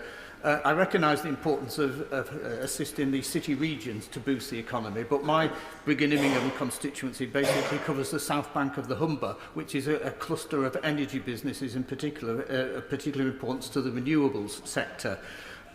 Could the Chief Secretary outline what resources are going to be made available for that area, in particular to support improved rail and connections, and also the A180, which gives access to the major port of Immingham? The government recognises the strategic importance of his region to the UK economy. This will be reflected in the industrial strategy when it's published in the coming weeks, alongside our other plans. Importantly, to answer his specific question, announcements for funding outside of the city Transport for City Regions Fund being announced today will be made at the spending review next Wednesday. Sharon Hodgson. Thank you, Madam Deputy Speaker. 20 years ago, when first standing for election, I was told to limit my ambitions with regard to campaigning to bring the Metro to Washington, but I persisted. And thanks to this Labour government and the new North East Mayor, my ambition is going to be realised. Does the Chief Secretary agree? Isn't that the difference that Labour and government can make? And promise made, promise delivered. Can I thank my honourable friend and congratulate her for her decades of campaigning for this project. Could I also welcome her suggestion that this is a Labour government delivering the change it's promised the country? But can I add to that and say it's also the difference brilliant Labour MPs can make in their constituencies, campaigning for change for their constituents. Many congratulations to her, and I hope that she'll be able to cut the ribbon when the lines are up and running. Harriet Cross. Thank you, Madam Deputy Speaker. The Minister talks about regional growth, but in North East Scotland, we only see cost and decline under this Labour government. Take the oil and gas sector. Labour policy is costing almost 35,000 jobs by the end of this decade and £150 billion by 2050 in economic income. This UK-EU deal costing fishermen in Scotland £6 billion. The family farm tax, two-thirds of Scottish farmers will be impacted. 48% of farms halting their investment, which again hits our rural businesses who would be supplying them. Can the Minister name a single policy that this Labour government have introduced that actually benefits regional growth in North East Scotland? I can reconfirm to the House, Mr Speaker, that this Labour government has delivered the largest real terms increase of funding for Scotland since devolution began. And might I just politely point her to the fact that the announcement today is about England, not Scotland, and further announcements on our commitment to delivering a new direction in Scotland will be coming next week in the spending review. Andy MacDonald. Thank you, Madam Deputy Speaker, and I thank my right honourable friend for his statement. I very much welcome the Labour government's delivery of £1 billion of investment for the Tees Valley, and in particular the £60 million for the third platform at Middlesbrough Station in my constituency. The money to increase the station's capacity, which I hope will mean increasing the number of direct trains to London, will complement the recent modernisation works completed when I began campaigning for that in 2018 with the then Middlesbrough Mayor, Dave Budd. There are many priorities I think the money could be invested in, including the repair of the iconic Transporter Bridge, taking buses back into control, a la Andy Burnham, and electrification of our rail line. So can he set out the importance of combined authority mayors consulting with local authorities and local communities and making best use and best value of this award? I thank my honourable friend, congratulate him for securing this investment in his constituency. The key difference, of course, being that when he started campaigning for it, it was under a Conservative government, and now under a Labour government, we are delivering. To his question on working with combined authority mayors, he is right to point out that the most effective mayors of combined authorities in England are those that work in partnership with their local members of parliament to make sure that every part of their combined authority is heard and involved in that decision making. And I would encourage the Mayor of Teesside to do that. Tim Farron. Thank you, Madam Deputy Speaker. People in Cumbria, North Yorkshire and Durham are deeply concerned to see no mention at all in the Chancellor's announcement of the A66 dualling project, which is vital to boosting the economy of the North and, even more importantly, to saving lives. Not a penny for the northern two-thirds of the northwest of England. So will he allay Cumbria's fears and commit now to the A66 upgrade? If I might say so, Madam Deputy Speaker, I think the member's slightly confused. The statement today is about devolved transport funding to mayors for intra-city transport. He's asking me questions on the broader spending in the Department for Transport, which will be announced in the spending review next Wednesday. Liam Byrne. Thank you, Madam Deputy Speaker. Can I congratulate my right honourable friend on an announcement that is going to make a huge difference to delivering the industrial strategy for this country, something the Select Committee will report on later this week. I want to particularly commend him, though, for the £2.4 billion for East Birmingham Tram. This is something I've campaigned on for 15 years now.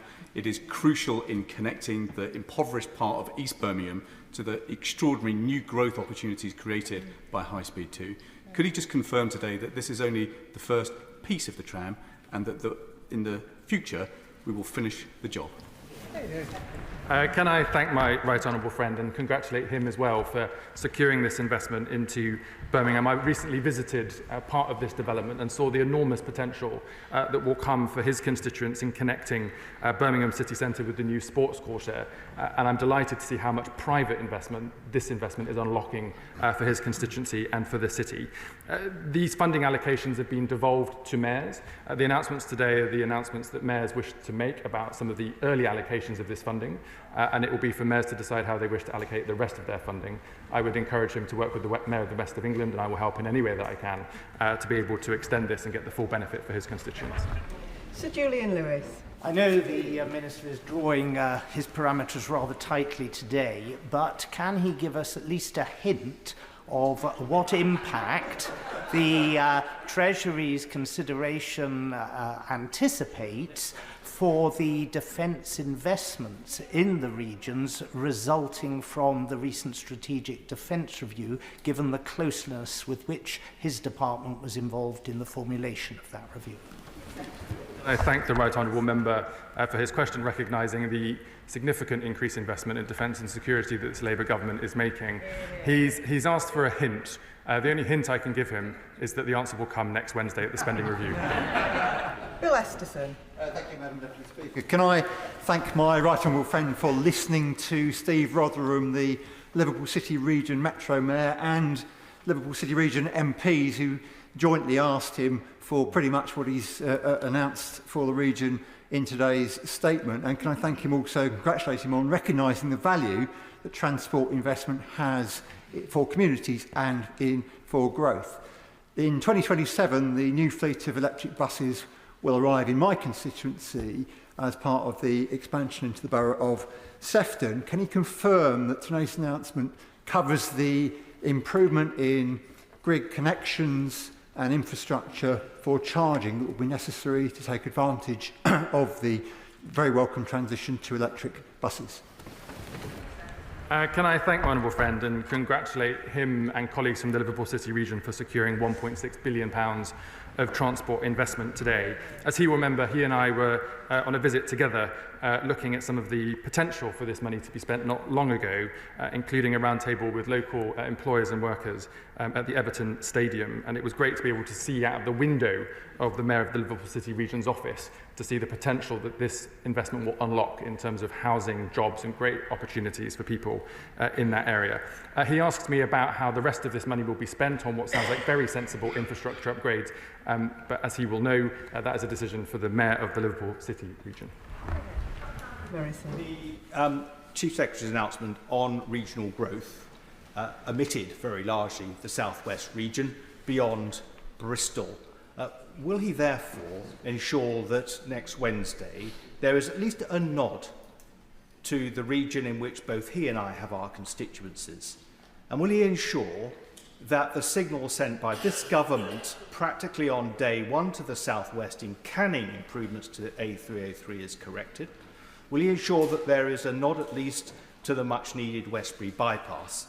And can we please have just a little bit of investment in the poor country cousin of the rail network in this country, which is the West of England line? I thank the honourable member for his question. Of course, the announcement today is funding for combined authority mayors, which is why the West of England Combined Authority Mayor has received £2/3 of £1 billion of transport investment today for areas that are part of that boundary. We are, though, still committed to investing in each part and every part of Britain. The details of that will come out in the spending review next Wednesday. But I might also just remind him that the government has said to other parts of the country that if they can get together and agree a combined authority mayoralty, that we will continue to support them in the same way that we're supporting the existing mayors that we have in the UK. And it will be for local leaders in the region that he and I come from to decide how best to collaborate on these issues going forward. John Trickett. Well, it's more than 30 years since I was the leader of the Leeds and did the first proposal for a rapid transit system in that area in West Yorkshire. So I welcome today's announcement, though it's going to be a couple of years before the building starts.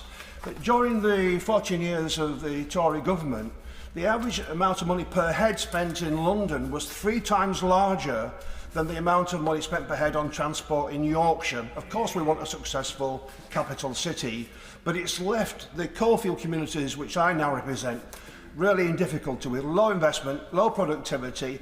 Our salaries are only £12,500 per head, less than is received for the average in the north of London. Can the Minister please assure the House that we'll be looking again at funding the redevelopment, regeneration of coalfield communities in the near future?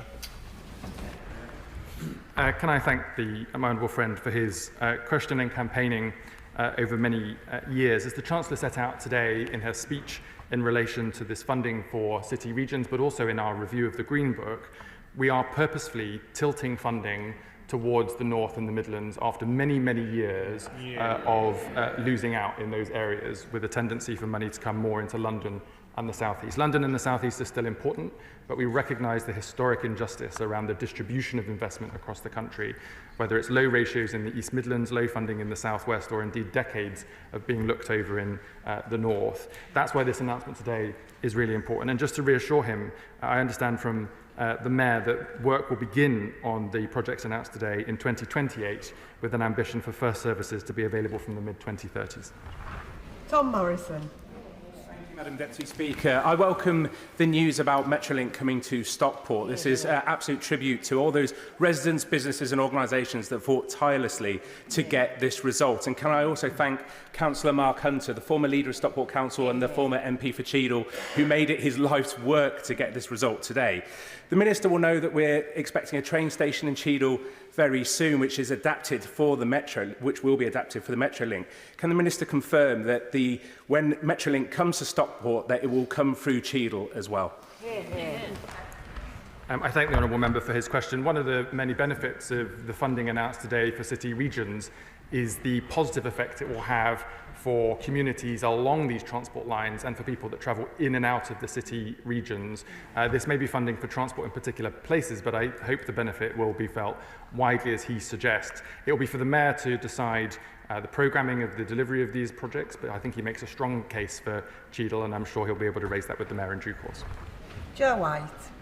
Thank you, Madam Deputy Speaker. I just want to take this opportunity to welcome the Minister's statement that there's a shift from focusing funding on the easy-to-deliver areas in the London and the South, and a shift to the Midlands and the North, where in constituencies like mine are the left-behind areas. And I very much welcome that local mayors will be taking that decision. Now, £2 billion has been given to my mayor to invest in the East Midlands, and that's absolutely welcome. I welcome the Trent Arc proposal, but I also welcome the fact, the freedom that she's got to spend money in our area, such as in Bassetlaw, and I'm already in discussions with her about how that money can be best spent. My ask of the Minister is that that money can be used to help deliver STEP in Bassetlaw, which will change lives, create jobs, and put us on the energy efficient agenda that we need for the future. Chief Secretary. Can I thank my honourable friend for her question and her vociferous campaigning to ensure that we are delivering on our promises to deliver investment to left-behind areas across the country after years of failed promises of levelling up from the Conservative Party opposite. It's right that we're finding that money and investing it in her community. One important point to make, though, is, of course, this is not the total amount of funding that the government is putting into her community. This is just transport funding devolved to the mayoral combined authority. There'll be further announcements in the coming weeks in relation to energy infrastructure, industrial policy, skills, housing and public services, where we will be able to show very, very clearly the difference that a Labour government is making, working in partnership with brilliant Labour MPs like herself, to deliver change that people voted for. Sammy Wilson. Deputy Speaker, the Minister is right in stating that modern growth relies on dynamic, interconnected regions, and that stronger transport links are vital for businesses to expand their markets for goods and services.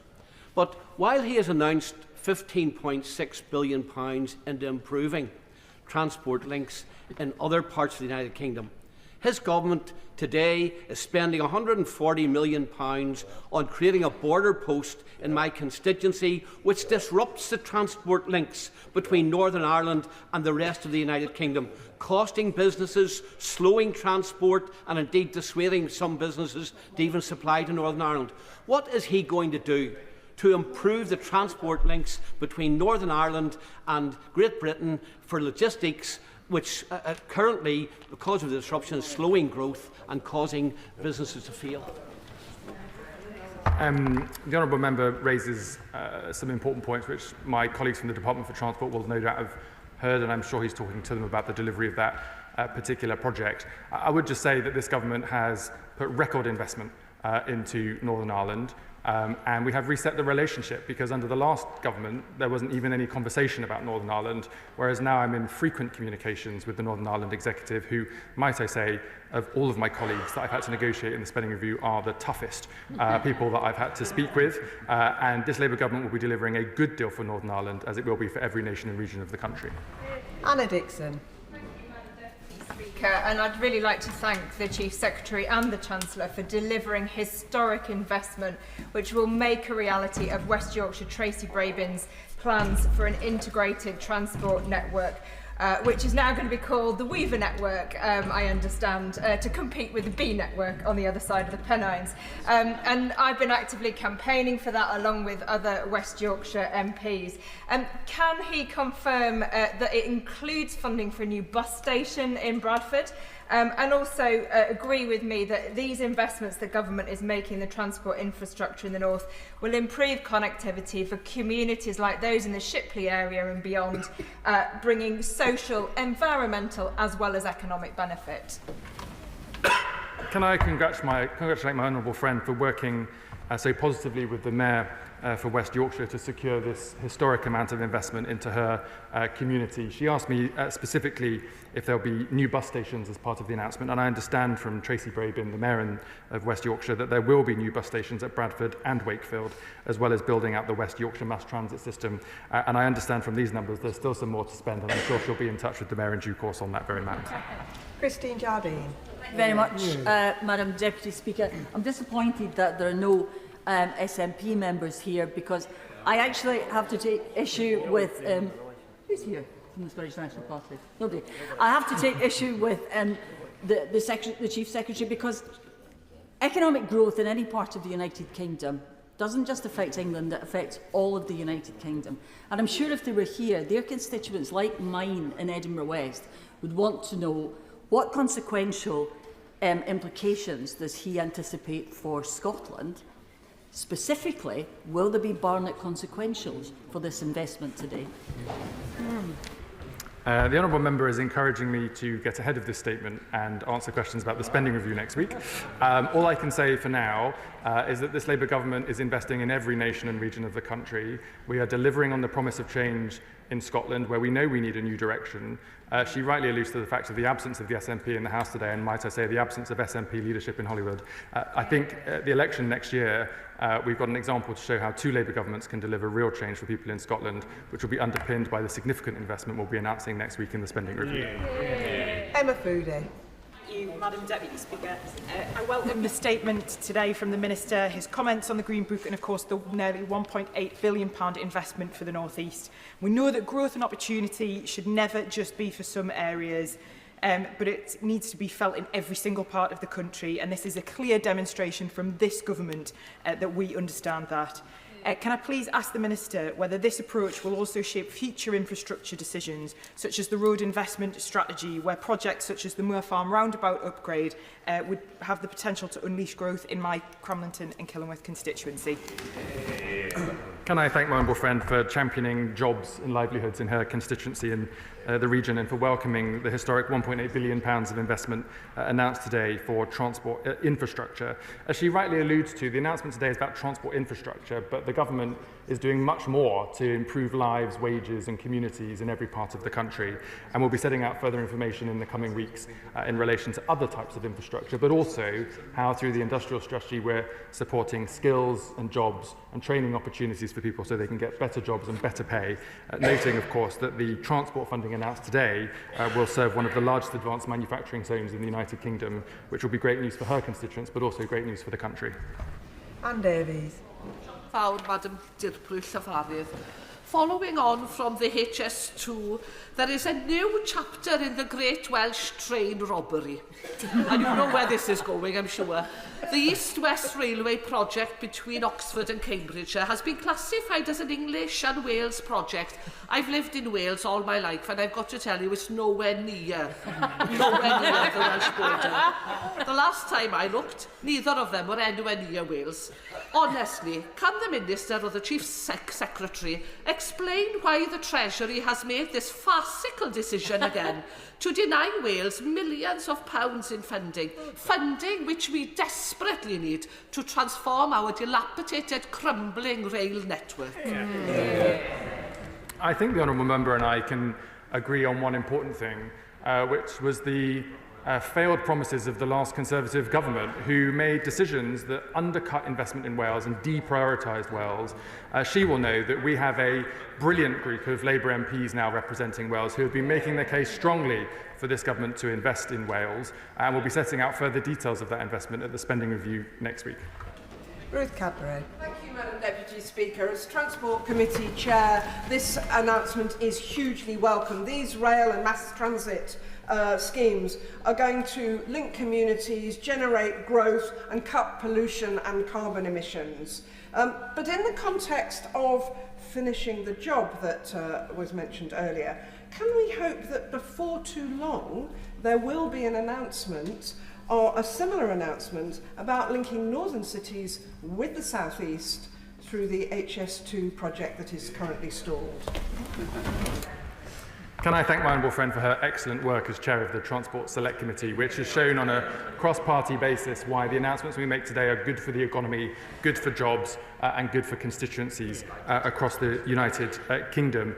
She's encouraging me to answer questions in relation to statements that we made next week. All I can say at this stage, I'm afraid, is there's not long to go. Claire Young. Thank you, Madam Deputy Speaker. The Chief Secretary says that the West of England funding will increase services between Bristol City Centre and Brabazon. I've been pressing ministers to extend the funding for half-hourly trains at Yate, which are currently due to end next year. and the service is also vital to provide a service to a new Charfield station, which is due to open in 2027. Both places are, of course, in the city region. So will this funding support those services or even improve them? Or is this more about the city than the region? Can I thank the Honourable Member for her question, and I think welcoming the nearly £1 billion of investment in transport for the west of England, which we know is a thriving part of the country, that with the right investment in affordable housing, clean, renewable transport that works on time and is affordable for people to use, will be great for people living in her and my constituency, quite frankly, but also great for the country. One particular point just to note is that the funding announced today is capital investment, not day-to-day spending. There'll be further announcements in due course about issues that she's asked about in terms of bus subsidy or rail subsidy, which will be announced by the Department for Transport in the coming weeks. But we are absolutely committed to supporting funding within regional combined authorities. This is not about particular places. This is why we've given this money to mayors who will work with members of Parliament like myself and herself to make sure we're delivering for the West of England and delivering for the country. Rachel Maskell. Thank you, Madam Deputy Speaker. I note that York didn't feature in the Chief Secretary's statement today. However, I also recognise the outstanding connectivity of York. However, today is about creating jobs, and adjacent to York Station, the York Central development will create 12,500 jobs, a gateway of the economy of the North. Will he ensure that there is proper investment in York Central to ensure that we unlock those jobs and give people in my city and the region the opportunities that they deserve? I thank my honourable friend for welcoming this historic level of funding today in transport infrastructure. As she will know, this is a devolved pot of money to regional mayors to decide how to spend. And so I can't answer the question for her, but would encourage her to talk to the mayor about the opportunities in her constituency. Mike Martin. Thank you, Madam Deputy Speaker. And I thank the Chief Secretary for his statement today, giving money out to mayors to fix transport. There's nothing to disagree with there. Kent, which is, as he knows, the UK's strategic corridor to Europe, asked for a mayor recently and was rebuffed. So without a mayor, when will Kent get its money? The government will be investing in every nation and region across the country. Further details will be published at the spending review next week. The announcements today are a particular investment in city regions with mayors, because we think that is an important driver for growth within those areas, but for also the wider regions in which they sit. I recognise the importance of his region to the country, and further announcements will be coming in due course. Thank you, Madam Deputy Speaker. I welcome the Minister's announcement today. It's quite wonderful to hear MPs buzzing with the investment that's going to be in their constituencies, especially after 14 years of the Tory neglect and the short-term insufficient funding that they used to give constituencies. Can the Minister reassure the House that when the spending review comes next week, that London will be recognised to the economic empowerment that it gives to the country, and that there will be a different attitude to London spending that will help with infrastructure projects such as the DLR and Thamesmead extension? Can I thank my honourable friend for her question, and rightly recognising the importance of the capital city to our country, which has been at the centre of our engine of growth for many, many years. Also to allude to the fact that we've got a brilliant Labour mayor in Sadiq Khan in London, who strongly makes the case for investment in the capital. We will be making further announcements next week, which will bolster and strengthen London and Sadiq's leadership in London to deliver for the whole country. Gideon Amos. Thank you, Madam Deputy Speaker. The Chief Secretary will know the benefits of the Clampton-Wellington Station project would bring tens of thousands of people to the city metro region, Cardiff, Bristol, Exeter corridor, and thanks to a cost-benefit ratio of almost 4-to-1. Will he acknowledge the strength of the case for that project, as set out in the letter he received from his honourable friends for Weston-super-Mare, for North Somerset, for Exeter, from myself, and from the honourable member for Honiton and Sidmouth? Can I thank the Honourable Member for his campaigning and welcoming the news of historic levels of investment into the west of England for transport today. The best use of this money is to make sure not just that we're delivering infrastructure within our combined authorities, but that it unlocks opportunities for broader spending decisions on intercity transport, heavy rail, road investment, new house building, industrial policy spending. The review of the Green Book has been looking at this. Further details will be published next week, but I'm very confident that we're going to be able to unlock opportunities for areas outside of the combined authorities, but making a stronger case for doing so because of the investment that we're making today. Sarah Coombs. Thank you very much, Madam Deputy Speaker. Can I welcome this government's £2.5 billion investment into the West Midlands, which will allow our Mayor Richard Parker to make strategic decisions such as the extension of the tram, which is going to allow my constituents in West Brom to get to East Birmingham, which is fantastic. And does he agree with me that this is going to drive growth not just in Birmingham, but also in the Black Country and the entire West Midlands? Can I thank my honourable friend for welcoming this historic level of funding from a Labour government to our brilliant Labour Mayor in the West Midlands, and noting, of course, that this investment is not just into particular tracks of railway or bus facilities in certain places, but is an opportunity for people that live and work in and around the region, creating great opportunities for people and delivering on the Mayor's priority that everyone should benefit from the economic growth that will come as a consequence of this investment.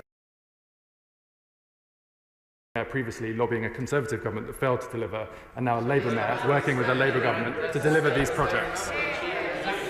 Lisa Smart. Thank you very much indeed, Madam Deputy Speaker. I warmly welcome today the news that the tram is finally coming to Stockport. I've also warmly welcomed this announcement every time it's been made previously, so I'm delighted that the Chief Secretary is going to deliver it. My honourable friend, the member for Cheadle, rightly acknowledges the sterling campaigning that's been done by businesses, residents and indeed elected politicians over many, many years. And that's how we get things done in Greater Manchester on a cross-party basis. Can the Chief Secretary assure my local authority colleagues from Stockport Council that the money's ready to go, because they are keen as mustard to crack on and deliver this project so that we can get on with the next phase, which is tram train to Markle, so my Hazel Grove residents will really benefit? Can I thank the honourable member for her question. The funding announced today is in the spending review timeframe, so this will be available from 2026-27 onwards, whilst they continue to spend the money that we allocated at the budget last year for this fiscal year. The difference, as I'm sure she's now experiencing, is that when false promises have been made in the past and never delivered, we are all exasperated by the fact that announcements are made by politicians and spades never get into the ground. Not only have we found the money and allocated it now because of the decisions that the Chancellor has taken, she will see spades into the ground and improve transport in her community for real, as opposed to the false promises of the parties opposite. Florence Eshelome. Thank you, Madam Deputy Speaker, and I welcome my right honourable friend's announcement to make sure we see that investment right across the country. I just wanted to build on my colleague, the honourable member for Brent East's question in terms of the support for London. I'm sure the Chief Secretary will recognise that transport infrastructure in London is vital to help our young people starting on a career, vulnerable communities moving around, and in London we have 3 big transport infrastructure projects: Bakerloo Line Extension, the DLR to Thameslink, and the West London Orbital, backed by London boroughs, the mayors, businesses and TfL. They need additional funding. So the Chief Secretary highlights what he said in terms of regional plan will be hardwired into the spending review going forward, and that will include London. Can I thank my honourable friend for her question and her excellent work on the Select Committee looking at these and related issues. She's right, of course, to point to the success of London and the potential for future success through investment in London. As the Chancellor said today, we are tilting investment to parts of the country that have missed out for many, many years. But we know by working with mayors like Sadiq Khan in London, working with private capital and other investors, we can also deliver for places as important as London as the capital city for our country. We know there's plenty of opportunity to be doing that, and we'll be able to set out further details on that in due course. Sian Berry. Deputy Speaker, in the city of Brighton and Hove, my constituents tell me they need more and cleaner buses, more reliable trains and stations without barriers to people with children, older people and disabled people. So, can the Chief Secretary assure me that the wider review of Treasury rules will mean great value projects like this get prioritised in the South East, and that our transport investment doesn't just consist of major unnecessary road building and expanded international airports that won't help people's daily lives. I think the Honourable Member makes an important point about people's lived experience of these types of policy announcements. What we're trying to achieve is to make it easier for people to use affordable, reliable public transport that's better for the environment, easier for them to use to get about for their day-to-day lives. We see that a lot in places like London in the past. Other places around the country have looked on in envy. The announcement today will mean that that's available to many, many people across the country. Announcements on funding for areas that do not have combined authority mayors will also be coming, but that will be announced next week at the spending review. Erin Moon. Madam Deputy Speaker, I thoroughly welcome the Treasury's Green Book review because the current funding formulae do not reflect the true cost of delivering services in remote coastal areas like Cornwall. They do not account for the scattered nature of deprivation, or the costs associated with seasonal surge in demand, or costs associated with the influx of retirees, or higher per capita costs of transport, waste collection, coastal protection and emergency response during the holiday season. They simply do not reflect the lived experience of people in Camberwell, Maynooth and Hale and across Cornwall, despite our massive economic potential. Can the Chief Secretary assure constituents in remote coastal communities like Cornwall that there will be specific changes to reflect our specific remote coastal challenges? Can I thank my honourable friend and his wider group of Labour members from Cornwall who have campaigned vociferously on the Green Book, which may seem technical, but for people at home is really important because it alludes to all of the issues that he points out, not least because in the past government has made decisions about particular projects as opposed to particular places. And that means that we can't unlock the potential for growth and better livelihoods because of a failure of applying this Green Book and its rules.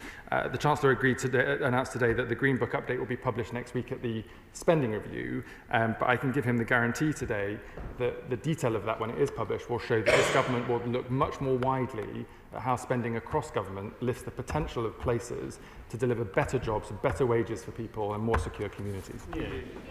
Caroline Verdon. Thank you, Madam Deputy Speaker. The Chief Secretary rightly says that stronger transport links are crucial for creating opportunities for jobs and economic growth, and it's great to see so many happy Labour MPs in the Chamber. I heard what the Minister said to my honourable friend about being patient, but it does feel like the government, by trailing the spending review with this announcement, is prioritising spending on urban areas, and in particular those with many fine Labour MPs. So can he assure me and my constituents in South Devon that the Treasury will remember next week that the West Country does not end at Bristol, and many would say it actually starts there? I thank the honourable member for her question. As I've alluded to many times today, this government is committed to investing in every region and nation of the country. Today's announcement is about city regions and city region transport, but the spending review next week will show how this government is delivering for people irrespective of where they live. Lawrence Turner. Thank you very much, Madam Deputy Speaker. Historically, transport in the Midlands has been underfunded, and today's announcement is a welcome turn of the tide. Many Birmingham City fans in my constituency will also strongly welcome the Metro extension, and this feels like a good opportunity to also congratulate the Blues on their record-setting, promotion-winning season. This is yet more good news. We are also campaigning for upgrades to the Cross-City line to make the most of this new investment, in particular the Kings Norton station works. Will the Minister confirm that both he and Transport colleagues remain open to constructive representations so that we can finally make this important project happen?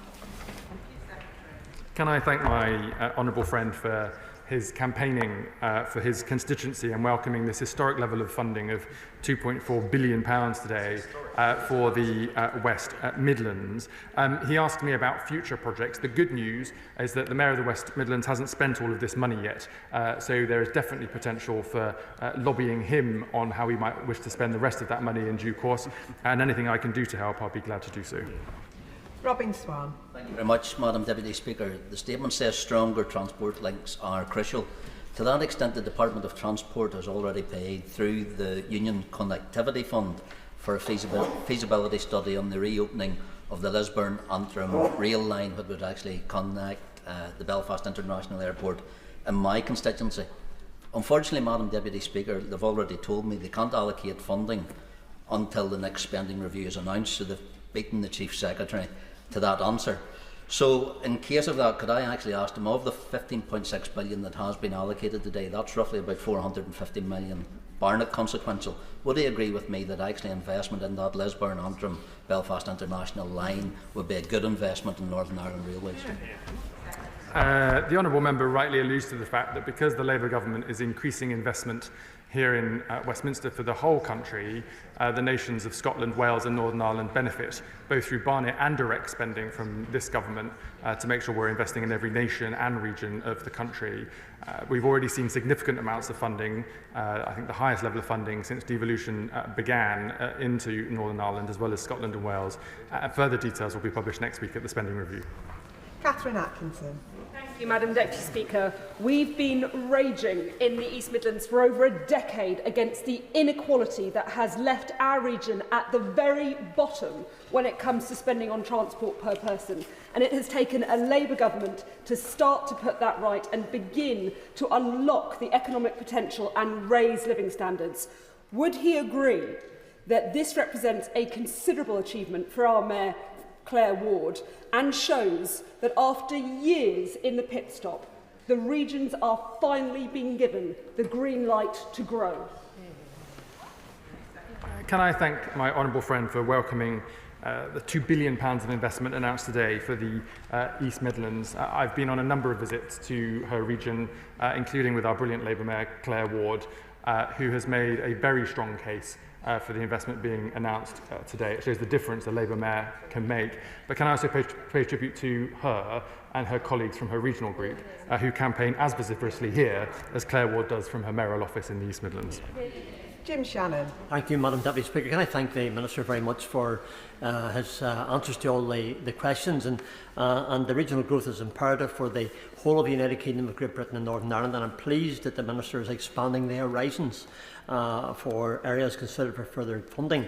I'm also very pleased to announce in the Chamber today that a previous scheme initiated by the shadow government and delivered within the time of this government for the Ards North Down Local Council, the Queen's Parade development.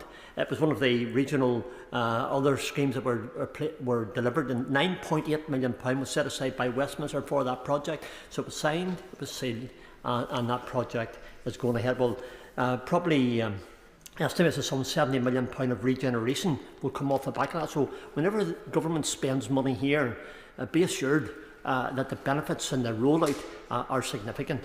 So can I ask the Minister, because he's also hinted at some other possibilities of other monies coming through, what commitment can the Minister give to ensuring that coastal communities across all of the United Kingdom of Great Britain and Northern Ireland can adapt and apply to schemes similar to improve beauty, tourist attraction of all our coastal towns and centres? Thank you so much.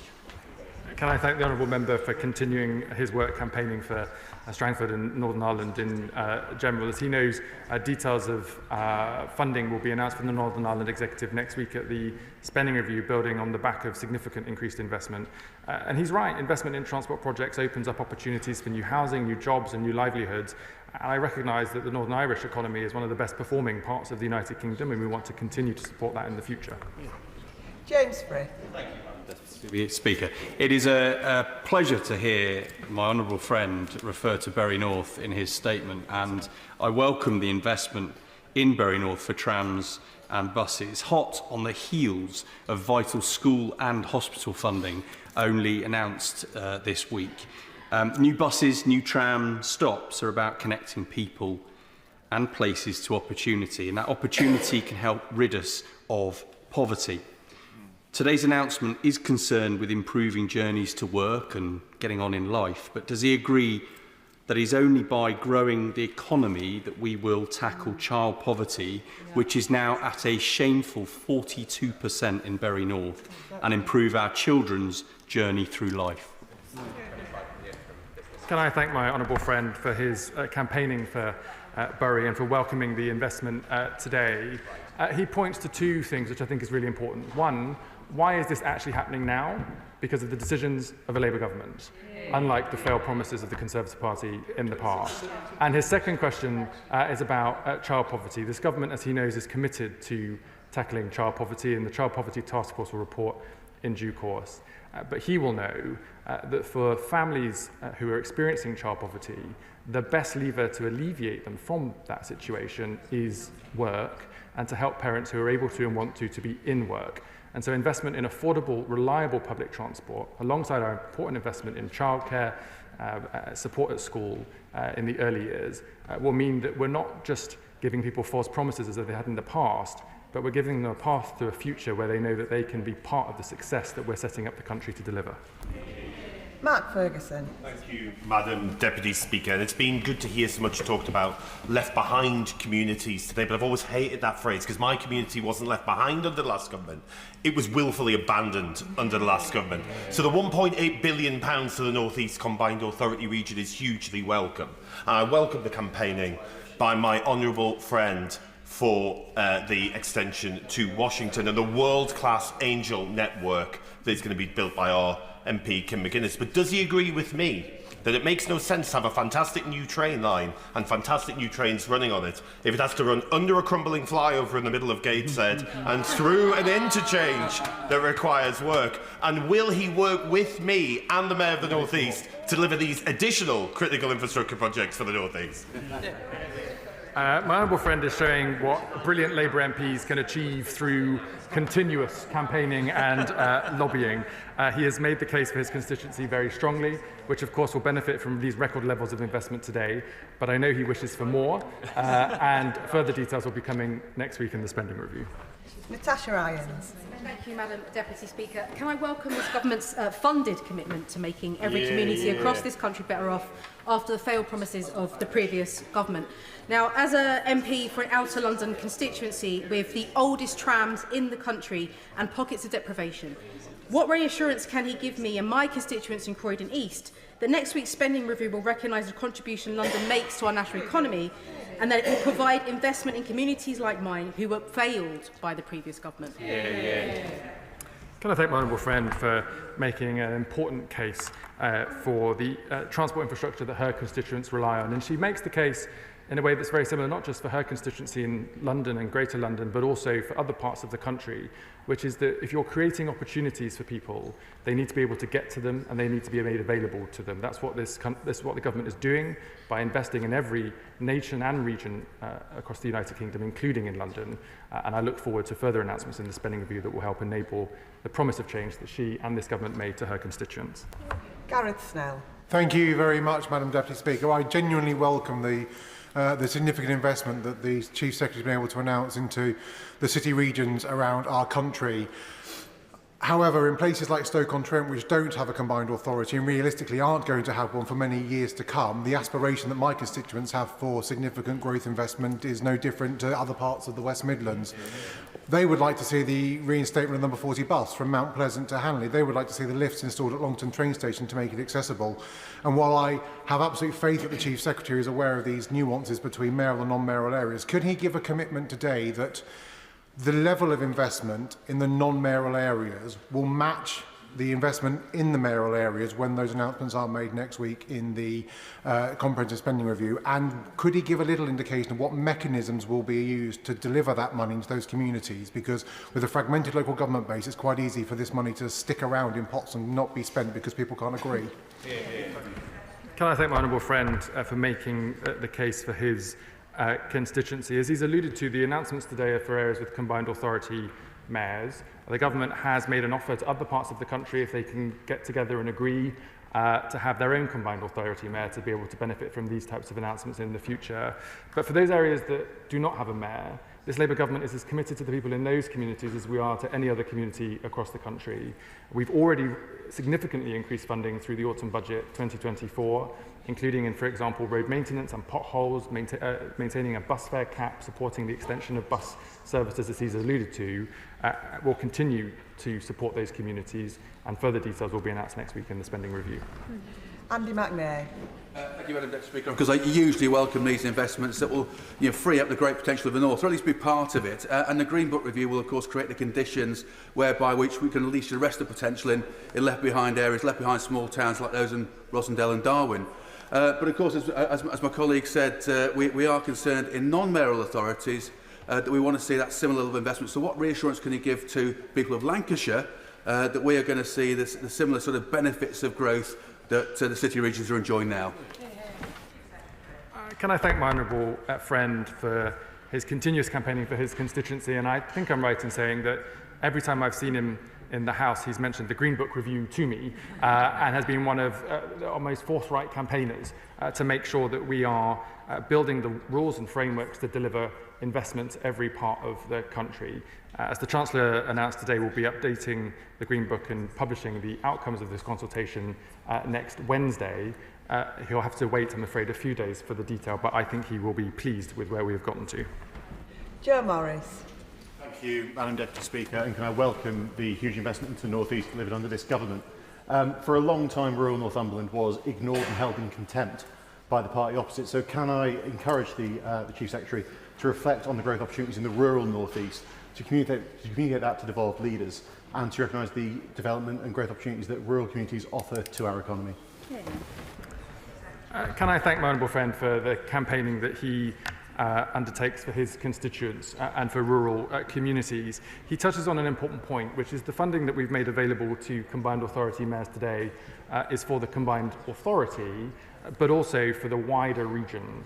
And so whilst it's for mayors to decide how to spend the money we've given them, we do encourage them to make sure that people, irrespective of whether they live in a city, a town or a rural community, can benefit from the opportunities of the investment today. And I know he'll work with his mayor to ensure that's delivered. Chris MacDonald. Thank you, Madam Deputy Speaker, and can I thank my right honourable friend for listening so carefully to the representations of our Tees Valley Labour MPs and delivering so fulsomely on the biggest transport settlement for our region. There's enough money here to deliver a safe crossing over the A689 in Wynyard, buses in Port Clarence, more trains in Billingham and the restoration of our much-loved transporter bridge. But can I ask him, will he assure me that there will be sufficient governance in place to ensure that every penny is spent on the priorities of local people and not funnelled into the purses of property developers, which was a concern in Teesside under the previous Conservative government? Can I thank my honourable friend, Madam Deputy Speaker, for his question and rightly raising the point that the best combined authority mayors are those that work with members of Parliament within their combined authority and their respective communities to ensure that money is being spent in the best way to meet the needs of those local communities. As he knows, there are measures in place in Whitehall to supervise spending from combined authority mayors and to audit where appropriate, with further measures coming in due course. But he is right to welcome this historic level of funding into his constituency and his region, and we look forward to it being spent well on his constituents' priorities. James Nash.